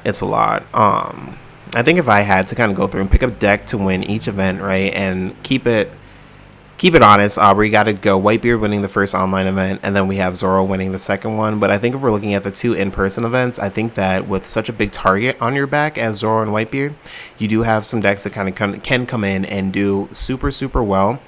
Personally, I'm waiting for Big Mom to come in and make a really big impact in the meta, so I'm hoping that Big Mom can come in and win an event. But my next one that I really do think will take one of the events, like for sure, is Rob Lucci as Black. I think that no matter where you go, whether you're going the Navy line just to get rid of all those extra Strawbeard cards and Straw Hat cards that are on the board, or if you go the CP9 version and you just go full efficiency, constantly cycling cards on the board and then getting really big double swings with leader, I think either way you chop it up, Rob Lucci is going to be a menace, and it's a hard deck for red to fight consistently. And the only thing that it has to fight is itself. So it's really going to come down to just how Strawbeard or Whitebeard got cracked, even just right after its banless. I think that Rob Lucci is another deck that can get cracked and just kind of come out and have a really good showing. So I think that Rob Lucci is going to come out and really win an event here. So those are just my choices, just from seeing some of what the meta does and stuff like that. But other than, was there a specific red leader that you guys have being the best red leader at the very least for right now? Best red leader? Mm-hmm. It's just gonna be new gate. Is it? Tusa, how much you flipped, bro? No, it's because like someone figured it out and it makes sense. Right. It makes sense. Right. I mean, Even over my Ace, mind tells Law. me Zoro. Yeah, for sure. I was gonna say Zoro is a big one. Like my mind says it when I look at it on paper, but I also know I don't play the game enough to contradict the statement that all the players have made, which is it's Newgate. Newgate is Newgate, yeah. I will say I think Law is something I was surprised to not see get more interaction with, kind of being the sweet spot between Green's lockdown of dealing with Red and Red having enough aggro to get through some of the Yellow matchups. From what I understand, I've never played against Yellow, so I don't know how the Yellow or Black matchups actually play at all. But from what I've heard, Law sounds like a pretty cool in between, but maybe it's too in between, so it just can't consistently win out the entire tournament to get good top wins because it just doesn't do either side enough, like strong enough. But I'll be interested to see how Law plays out, because I can definitely see that getting a lot more solid placements amongst the green leaders compared to just something like Kine, which is just hard counter red. Right, very true. Moving into the next question here, the big thing that I want to know is, following up on last week's conversation that we had about Yellow and where Yellow needs to go in card design, we saw a Kuro, and we didn't really talk about this, but we saw Kuro get top 32, which is very good because you get your invite off top 32, and it's a very good placing for a 1,000-person tournament. But that's not really breaking down and really winning the color matchup and really doing what Green needs to do. So what do you guys think that Green needs? If we were to say for this current meta, what does Green need to do or would need in its toolbox to kind of make a break back into the meta? Because in the past, we saw Green kind of represent the big counter to Red. And right now, with the introduction of the big option that gets rid of your 8-drop kid, amongst other things that Red has, right? All of it's super just consistent and aggressive, just toolbox that it has. What does Green need to bounce back into the meta? Because just meta, one format ago, Green was the number 1 deck or tied for number 1 or number 2 deck, right? Just depending on how you looked at it. So what are some things that they would need to come back? I think what makes it hard for Green is that their best boss card is an 8 cost. And Yellow and Red can answer that so easy, right? You hit it on Every the other head. color has... Yeah, they have a boss card that's like a 9 cost or a 10 cost that's hard to get rid of. Mm-hmm. Which made it good in OP too, right? Because the Dolphin and Mihawk couldn't get rid of an 8 cost green card, and for Red it took more commitment to kill it, but now East could just kill it with a 1 card, and then Katakuri can just get rid of it as well. And it plays such a slower game that you don't want to play such a slow game just to play 8 cost just for it to be removed so easily. Yeah. No, that's a super good point. I do want to touch on that really quickly. You basically stole what I was going to say. We need a card that costs more than 8, and that's really the big thing, though. It's crazy because whether the card is defensive or offensive, what you need in a general breakdown, in my opinion, is to break out of your bad matchup into Yellow and Black's removal. As soon as you're able to stick a card on the board a little bit easier, especially a big card that has impact on the field, that's where Green can centralize its focus on the game and come back into the meta. But were you going to say something, Eric? I mean, I'll just say, I feel like, and I don't know how much changed, and maybe it's what's going to prevent it, but I feel like Green isn't sticky enough for what it tries to be, kind of with your points, Mm-hmm. But I don't know if that's because they designed it non-stickily, because its early iterations was a lot of bouncing and value, Mm-hmm. and that makes it harder to then provide stickiness, because if all your current synergy is all low-cost, value and or just taking advantage of the numbers and the value of time, which is kids being so powerful. I remember I played one that got a kid. I'm like, I hate this. I'm playing Zoro back in the day. I may have rush Lucy's and stuff, but like I gotta rush everything into this Luffy, and if they block it, I'm just passing the turn, and I'm probably dead on the crackback, Mm-hmm. But that's just not enough when, like you said, they're starting to print removal, and if your entire game plan is just pulled apart by common removal in the deck that the deck's running consistent 4 ofs, or 3 ofs or whatever, you're not going to win out, So they need something that sticks around a bit more, whether it's something bigger just to be a bit more permeable, or whether they have some stuff in the 7 to 8 range that just, has some prevention from, maybe if it has 2 or 3 Dawn, it isn't affected by your opponent's events or something like that, or it can't be deleted by effects, with some Dawn on it, effect to make it have to have some investment. But I do think green feel like it doesn't want to be a go to the top, and maybe it's just because I haven't played more recently, but it kind of makes more sense, I feel like, to be a deck that has like a 7 to 8 top end, but then they have more using their Dawn effects to enhance them to have more consistent effects, because that to me kind of feels like what a sticky board is you pay it out, but then you put more value into it to get return dividends on putting out this big stuff in green. But to get the dividends, you have to have it last more than the turn. Yeah, very true. I don't know, maybe some design thoughts of depends how Bandai goes from it. I may be thinking of green a lot because I think of green, I think of both Digimon and Magic, which is a lot more big guys, which then inherently are a bit more, stick around a bit more consistently, and it doesn't seem like that's happening currently in One Piece, but that's just the meta. Yep. No, honestly, you kind of stole what I was going to say, too, because I think that the other thing, so we don't have Don Quixote do Flamingo, that's the big 10-drop green card coming out next format. If we had that card right now, we would just be in such a good place. You could literally just, with like Odin Leader, tap 10, play that, lock your opponent's board. Odin Leader, discard a card, resend 2, put one of those 2 Dawn on Denjiro, resend another 2, and now you're still playing with Dawn after tapping out for a 10-drop. That's something I'm so excited to revisit in OPO4 is 10-drop in that. But I think that if Bandai was to like release a new set of promos or an event pack or something like that, if they had a green card that was unremovable by effects, that would get us back into the game too. Because we just need something to centralize our game state on, and there's just nothing that we can focus on because everything can just get yanked out from under us in green. So I think one of the things, though, touching on what made Kuro do so well, is that it was a pseudo-aggressive green deck, and so is Kinemon. Both of them have a good aggressive side to them.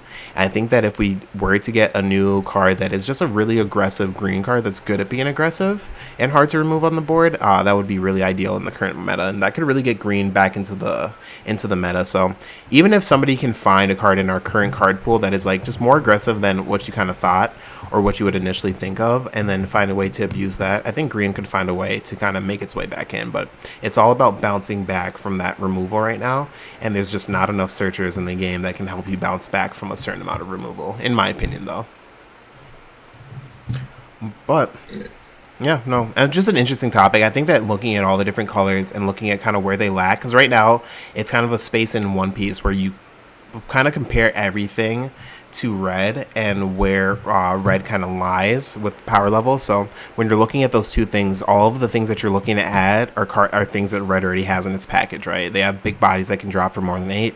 They have sticky bodies that are hard to remove, and cards like Marco and stuff like that. But then they also have very aggressive strategies and very defensive strategies. So it's crazy to think of when you're looking at all these different cards how unbalanced the colors are technically when you're looking at what they do, but every color can kind of do its own thing. So, and I think that's kind of why Kuro was able to make it into top 32, because it was able to do its aggressive thing. But shifting gears here and moving kind of where we went with the Digimon conversation and looking at One Piece kind of as a card game and where we're at right now. When do you think the One Piece kind of bubble will pop? So where we're at right now, it's really hard to find One Piece. It's really hard to get One Piece. It's not super difficult to play One Piece, but some of these store champs are filling up very quick. So when will all this burst, and when will things kind of normalize for it being kind of a normal card game in your guys' opinions, or what do you think it'll take for that to happen? It's about value. Once there's more product and the value of the cards aren't as great, that's when the bubble pops, right? Yeah. Because Digimon, it's not because more supplies, more cards. The cards kind of it didn't tank in value, but it became more reasonable, right? One Piece cards are more sought after just because they hold more value. But once more product is coming down to, once more product starts to come out, especially when you go into OP4, 5, and 6, that's when I would say the bubble pops, but be more stable. Interesting. Do you think any of the current super big popularity or any of the prices on the cards and people wanting the cards, do you think any of that's attributed to how big and powerful One Piece is as an IP, as opposed to it just being an expensive card game that you just have good pull rates on and stuff like that? I'm gonna say good pull rates, but there's more cards that you would want even if you pull bad. Yeah, that's true. Just kind of in general. Yeah, they have good artwork too, which also would be a good reason why the value's low there. Mm-hmm. And some of the cards they are printing are playable. Not like in some Digimon sets where you just have some unplayable archetypes.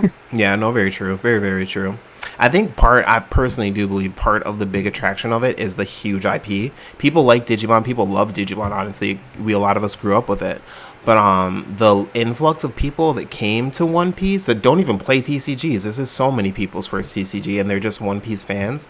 I think it's very, very heavy. So I think that we did see the big bubble burst on Digimon, but I think that for IP and popularity to popularity, One Piece is way bigger than Digimon. So I think that some of the bubble bursting being related to like just product not being able to be gettable, it's still going to be difficult because if you have people who don't play TCGs or only collect One Piece things and they still buy products even when product is readily available, I think that that's going to stock up, and I think that One Piece is still going to hold a good bit of value. So I'm not sure when the bubble is going to burst, but what do you think, Eric? So I think this is kind of weird one because I think Bandai is currently handling the One Piece IP terribly from a card game standpoint. Okay. And the reason why is because, and I don't think this is big of a factor for us. It doesn't matter for me at all because I don't watch One Piece at all.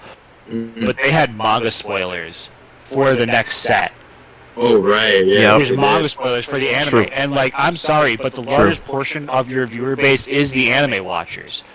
Like I don't give a crap personally, but if I was an anime watcher and like if something got serious or spoiled, and I'm just like a casual player, and I go into a card shop, and I'm not on any of the online things. I'm just going in for the first time because like I was for Digimon for the first time I played it, I walked into a card shop. And it happened to be the release for BT4, and I just bought a couple boxes with my buddy. Yep. You know, I hadn't seen anything. Like I'd seen a couple openings of the card game online, you know, but like I hadn't really looked into it. I hadn't looked at the competitive scene or anything. I was just really like Digimon, and I wanted to get into a card game. Bought it. Yep. So I went and did that for the newest One Piece set, and I go in and walk in, and I'm like, "What's that?" And I open it, and I realize I just got a huge portion of the anime spoiled for me that hasn't happened yet. You know, there's going to be some people not happy about it. There's already a lot of people unhappy about it. So, you know, I think the game's doing great from a card game perspective, you know, and I think, you know, it's got its own unique trends that's really valuable and a lot of people like it, like the way you're never out of it and stuff like that. It attracts a lot of people. But I think IP-wise, you know, they wanted to get the value right away, so they basically just regurgitated all their IP at once. And they're like, we're going to throw everything popular out immediately. It doesn't matter where it's actually from. You know, they're not approaching stuff by arcs, you know, which is really the way you're usually supposed to approach IPs like this, you know. Well, they are doing it by arcs, but they're not doing it in order. Like exactly. Yeah, but the thing, like, they're not really reaching it like the IP you would expect it to. And I think, you know, it's great for immediate sales, but it now releases where you're on the fourth set and you already are out of the recent anime stuff, so you have to start spoiling manga by the fourth set to have relevant stuff to sell. And which, you know, and the manga is you're going to outpace the manga with the card game. So now you're going to start covering, you know, what's OP 6, 7, and 8 going to be? It's going to be older stuff that hasn't been relevant in the manga or anime for years. And people aren't going to want to go and buy for their chases as much because it's not the relevant stuff they care about right now. Eventually, you're going to start doing older characters because they kind of blew everything, and they did Shank as the first chase, you know. I guess they haven't done a chase Luffy, you know, but I think their chases are kind of good. They're doing a big good on like the manga rares. I think they haven't gone too over the top. They're sticking it to one a set, you know, on that for the chase value, but like. I think just how they're handling the IP as a whole, it's just a recipe for disaster, and it's going to artificially burst their bubble from the IP's perspective. But I think the card game is solid enough that it will hold up and continue to play through it. But that's where I think the bubble burst is going to happen, is whenever Bandai stops being able to print a very cohesive IP storyline, you know, and it's going to drive a lot of people away from the game. I think or lose a lot of their interest. No. I think that's a really interesting point, actually. Honestly, when I was looking at this and kind of thinking about it, I never really looked at it from an anime-only viewer standpoint. But, I mean, that is a really big deal, and something to really touch on is the fact that they did do a really big manga spoiler. Even for anybody that's really into the card game, and you're not super into the manga, the spoilers have been, like, decently, like, mild, right? You have little things like like Basil being a Navy card on his typing, and little things like that kind of going through. And then, like you're saying, right, you have some of the manga cards and some of the later archetypes with the Wano stuff. But yeah, no, having a really, really, really big spoiler, and especially it being the biggest spoiler, this is the big point for One Piece, right? There's so many people. I saw somebody just talking to his buddy the other day, and he posted on Facebook, and his comment was that one of these other animes, it was like Naruto or something like that, was only filler anime until Luffy went, or until the spoiler happens or whatever, right? And I think that is just really, really funny to think about, because it is the biggest point, but we're getting it in set 4, and it is like what happens after peak. How do you beat peak, right? So, no, that's a really, really quite interesting point. I think that with I think personally with like where they're at with it, as far as like the bubble breaking and stuff like that, I think that we do have a little bit I think we have a little bit to go. I think there's a lot of exciting things coming, and I think that we have some longevity, especially with what I touched on before, with so many One Piece players and One Piece people being like so just adamant about it. I think that we see One Piece hype stay high for a while.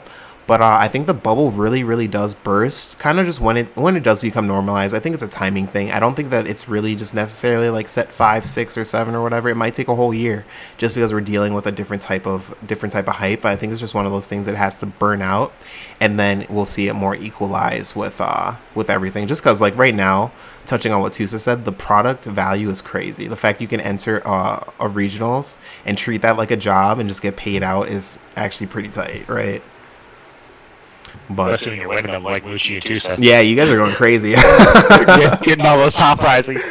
We're gonna have a podcast like solely focused on what does it take to go all the way in card games, and just have Tusa and Muchi tell us all their secrets. That's gonna be the big thing. But no, he Eric, dude. He always beats me at locals. You just don't show up to Discord and play the online tournaments. No, that's fair. I only have the mental capacity to go 4 rounds. No, for real, same here. I'm right there with you. Kind of piggybacking on that, though, talking about the popularity and where we're at with the hype train for One Piece. One thing to talk about, and I'm not sure I know I haven't really seen people talking about this too much, but for me, it is a big deal, and I feel like for you guys might feel the same. But the prices for One Piece boxes being so ridiculous, not only just kind of, it's hard to find the boxes, but for me, when I see other people post online how much they're paying for boxes, $150 for OPO1, $170 for OPO2, and prices like that, or $130, whatever it is, right? It's so ridiculous. Do you guys think it's fair for shops to kind of like overcharge these MSRP prices just because a card game is just really popular, especially with One Piece? One Piece was one of those things where like it's a ring off the phone kind of card game, right? When the hype is building, people don't stop calling these card shops. People don't stop coming in and talking to them. So for them, they're gearing up for, Armageddon. Everybody and their mama wants some of this product, right? And it's true. But do you think that's an appropriate, or do you think raising the prices and having prices be like $130 a box right now is like appropriate for any TCG? $130. That's a chase. Okay, honestly, no. They should be in a reasonable price, but then you get to a scenario where if you sell in a reasonable price, it's still not going to be accessible to the people, because the people who wants it, they're just going to buy all of it, right? Mm-hmm. So you get to a price point. So it's fair enough where I could sell it, but not so many people. But then at that point, you just do a limit, right? Yeah. What sucks with the pricing is that the cards aren't. The value of the chase card might be just as worth as the box itself, right? Because OP3, like the most expensive card, aside from the manga rate, it's like $160, and the box is maybe $100. But anything else besides that, at one card, it's like under $100. You can buy all the singles, you can make any of the decks with just the value of the box. Yep. But people just want an open box, or I don't know, their addiction or something. No, for sure. We're all addicted to opening boxes. This is the only reason. All of us are so deep into card games. We all understand that the value comes from buying play sets post a box release. We know that. Every time we buy a box, we buy boxes still. You know what I mean? It's gambling. We're not there for it. Did I buy 4 boxes to build Royal Knights between that and my trade? Yeah. Was it way more expensive than if I would have just bought Royal Knight out as singles immediately after release? Yes, it was. Surprisingly, not that much because I pulled really well, but it still would have been cheaper. Mm-hmm. To just buy it straight out once stuff sterilized. But I think from this standpoint, there's always going to be a secondary market, and as we could talk to the world about what it should and shouldn't be price-wise, but it's going to be supply and demand. Yeah. What stuff's going to post on online prices, and Facebook Marketplace prices, people selling player. That I feel like, as much as we can dislike it, there's not really much you can do about it. It's just going to exist. Now, what you can do, and this is something us Digimon players in Minnesota have history with, is, what a shop does in these situations, though. Your local game store is what will make or break that local game store for, a long time going forward. Local game stores that are taking their product, and they're probably selling some stuff at pretty much MSRP at release, but for the most part, they're not selling much, and they're holding all their product for tournament support, to make sure people are getting pack prizes and they're coming to play the game and they're getting rewarded for playing the game, and they're not putting that immediate value of getting the extra money sold out, because, they make way less off packs from tournaments than they do from selling them straight up, I'm sure, and that's a smart business. You could get people in the door, get people buying other things, and keep people just coming back for their next set. And then you have shops that will say, none of this is tournament prizes, we're selling all our stuff, we're selling BT1 Digimon back in the day for $160, and it's the only set out. Yep. And you go in, and you're like, that's crazy, man, and they're like, pay it or get lost. And I'm like, I guess I'm not coming back to your store then. And that's kind of the trade. They'll make some immediate money, but, the local card players at stores are going to support the stores that, put that prize and the boxes they get back in the community. And, if you're a person who runs a card shop, and you're looking for that quick buy, whether it be this or promos, you always hear the stories of people who get their promos for Bandai or other events, and they're just selling them, and they're not running events, Sure, you're going to make a quick buck, but that's just not how you're going to grow a successful business in this community. Yeah. We're very much a community that respects people that respect us, and, we're going to get that maybe it's a $10 to $15 markup on boxes because stuff is so scarce, and they are charging a bit over MSRP, and, you get that. That occasionally does happen. When One Piece came out, I think you weren't being upset about buying a $100 One Piece One box when it dropped. A $105 box, even if that's technically like $10 over MSRP, if you break it down per pack and they're selling it that. But it's reasonable. You expect it. It's a little scarce. They're doing it. But it's, it's what's going to make or break it all. And Bandai's supply issues as a whole have made this a whole bigger issue in their games compared to most. I mean, new card games always have this, but Bandai's a game that's consistently shown that they can't print their stuff correctly until for a while. And I'm shocked how much issues they're having with getting enough One Piece stock, with how obviously popular it is with the manga and the anime, and, their past experiences with messing up with Digimon and never having enough, stock early on. Like, I don't know how they can be scarce by set 3 even, it should be below set 3 should be below MSRP by now. Yeah. With their history of printing card games and what they've seen happen, and the fact that they haven't, just, it's a bit concerning for the long term all Bandai again, but Digimon held up fine now, so we'll see how it goes for One Piece. Maybe it just needs to get that standardized with the printing line. I don't know enough about all that. No, I totally get that.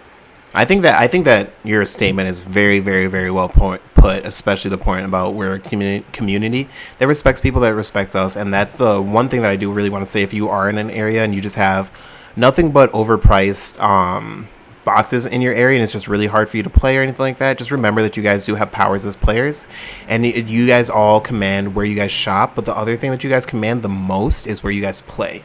If you guys are just kind of a united community, we know that here for Digimon and One Piece, right, we do totally respect the shops that respect us, and like you said, we have a history of it, so that's kind of where it's all kind of developed. So I would just suggest for anybody out there, if you're having a problem with this, just remember, talk to your local players. You guys are a community, and you guys just, where you guys go is 100% within your power. Looking at the kind of conversation and the topic, though, looking at it, I can only look at it from a player. I don't own a card shop, so there's so many numbers that I just don't have and I just don't know, so I have to look at it kind of from myself. And I do think that, like, it gets to a point where there's points where it's fair, and then there's a point where it's kind of just too much, right? And they push the envelope a little bit too far. I think that where we're at, we all want a place to play. We all want a local sustained business, and none of us have a problem supporting our locals, like, to an extent. So for us, I think that as long as, from a player's point of view, as long as it's reasonable and it's something that you can, that's justified in the market, right? And it's up to you to be kind of educated on what market prices are and stuff to feel comfortable where you're paying. But I can think that's kind of where it comes down to. It's just making sure that it's reasonable. But my last question for the One Piece topic and everything like that is just kind of, where do you guys feel comfortable paying for boxes? Just from you can weigh it in with your personal situation or just kind of what you think is fair by numbers. A lot of us are old school card game players, right? Lots of us come from $70, $80 boxes, right? And that's not that long ago. That was 2019, 2020, started 2020, right before COVID happened and stuff like that. $70 for a box, 75 for a box is very common. And then you get down into the 60s, and that's where you're looking at getting kind of like hooked up. Compared to where we're at now playing Bandai card games, it seems like the regular price is $100, but how much more are you if you're looking for BT13, you're on the hunt, all your friends are playing the set and you don't have any cards, how much are you paying for a box and what are you guys comfortable paying? If you don't mind sharing. Yeah, okay, so on before a pre-release for a BT 13 bucks, I want to pay more, maybe like 80 bucks, maybe 90 bucks, just because you don't have the cards and the value of the cards is there. Mm-hmm. Maybe like when I have all the cards and the cards are dropping in price, maybe if I want to open it, $75. One Piece different just because I think the MSRP is a bit higher. So same thing, right? Pre-release I'll spend maybe 100, 110 bucks on the box after it. Maybe if the value's still there, I'll still pay that much. But other than that, I probably wouldn't buy it at all, to be honest. Maybe, I just don't see the reason to buy a One Piece box during or after its release if the card's already dropping, where like the chase card is only the manga rare and everything else is just either a leader that's $100 or just supers in bulk. But that's just me, though. No, makes sense, honestly. I would attest to that logic. It totally made sense to me. I know for me personally, for where I feel comfortable paying in box, I know that, so MSRP is like 80, 90 bucks for box, just kind of period. And anything over that is higher than MSRP, but I know that where I'm comfortable playing, especially in that range, right? Especially like kind of pre-release, post-release, I really don't want to pay more than like 110 after taxes. To me, that is where it kind of comes to be fair, where it's like you get the extra $10 or $20 on top of the box just for a product that's kind of hard to find, as well as it's not like you're going to go any place and get it necessarily for cheaper unless you're on TCG Player and getting it shipped to you. And then just, however much it comes out for tax. So if it's, $8 for tax or whatever it is, I'm totally cool in that space. But I think that once you start getting into the more than 110 after tax and stuff like that, I don't want a box from you. I really don't. It's just too expensive, and it's for the same reason Seuss is talking about. Where like when I open my packs, if I open a leader that I just don't want or something like that, if it's a $20 leader I'm just super, super down negged on a box, and I think that it just gets to be too expensive for me personally. Yeah, for me on boxes, I'm kind of weird. I really don't usually like to pay more than MSRP, mainly because, while I like gambling packs, I like to gamble when I feel like I get a good deal. Yep. So if I'm gonna go over MSRP gambling, I'd rather just actually gamble with real money. Let's be real here. I justify my gambling and card pulling by the fact that I like to play the cards. So I'm not much of like a just pull to open to collect type of guy. Mm-hmm. I've definitely paid a little over MSRP at early releases when I want to play the game right away. I paid like 105, maybe 110 after tax for a box. But, really when I get into some of these games, if I try and play a game where the boxes are just oppressive pricing me for it, I just default to the singles. And, we all talk about it. We all say always buy the singles. We all know it.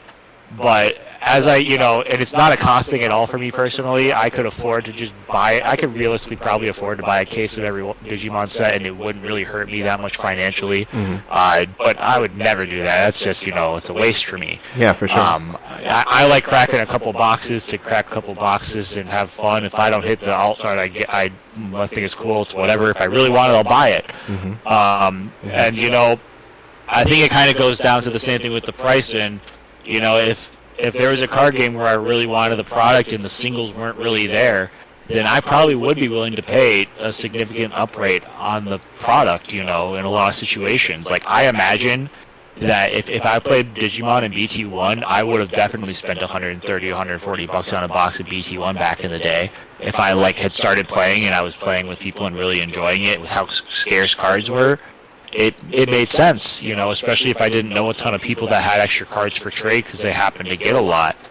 And sometimes when you want to play the game in a newer game like that, you have to over-invest, and I'm willing to do it. But once the game gets stabilized, it's just unacceptable, as we kind of talked about. Like, One Piece is hitting that stabilization period.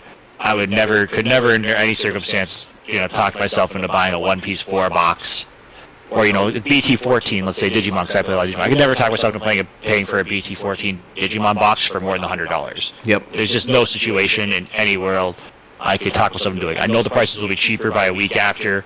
I can hold myself back, and it's just not worth it for me because it's just never going to be a concern. But it's all for those cases. Sometimes you want to gamble. I bottle out Pokemon boxes occasionally too, and I barely play the game. And those are 160 or more if you're buying a slightly older set. Sometimes like that. That's what I'm saying. I've been the other side. I'll buying boxes of stuff like the new Pokemon sets, which are just Scarlet and Violet stuff is not that value. You can't pull that great. I just wanted to crack a box, so I bought a full MSRP of Paldea Evolved, and I pulled well. But it's not like I made my money back, and I wasn't expecting to. But I wanted to crack some packs. So I paid what I gotta pay. And now I could get them for way cheaper if I would have waited 3 weeks, but I don't care about that. I care about cracking it when I want to crack it. Yeah, for sure. No, I get that. No, I totally agree. I think that was a really good point for all of us on kind of some reasoning we have behind buying boxes. I feel like everybody kind of has their own little thing and everybody can relate. Some of us buy things like Tusa, some of us buy things like Eric, some of us buy things like us. But I think it's actually really quirky and kind of cool because we do big case splits usually on the team. Sometimes it's one case, two cases, whatever. But it's always just kind of funny saying who's buying what and for what reason. So for us, that was the last question and everything like that. We're not doing a random question at the end of tonight. We've been kind of talking a lot about the meta and stuff like that. So this is going to be Oppas Gaming. We're out, and we're going to be back again with another episode. And next episode, we're going to have a guest, another member of the team that you guys are going to meet. So this is going to be Eric, Tusa, and Jamonster with Oppas Gaming. We're out. Take care, you guys. Yeah, see you.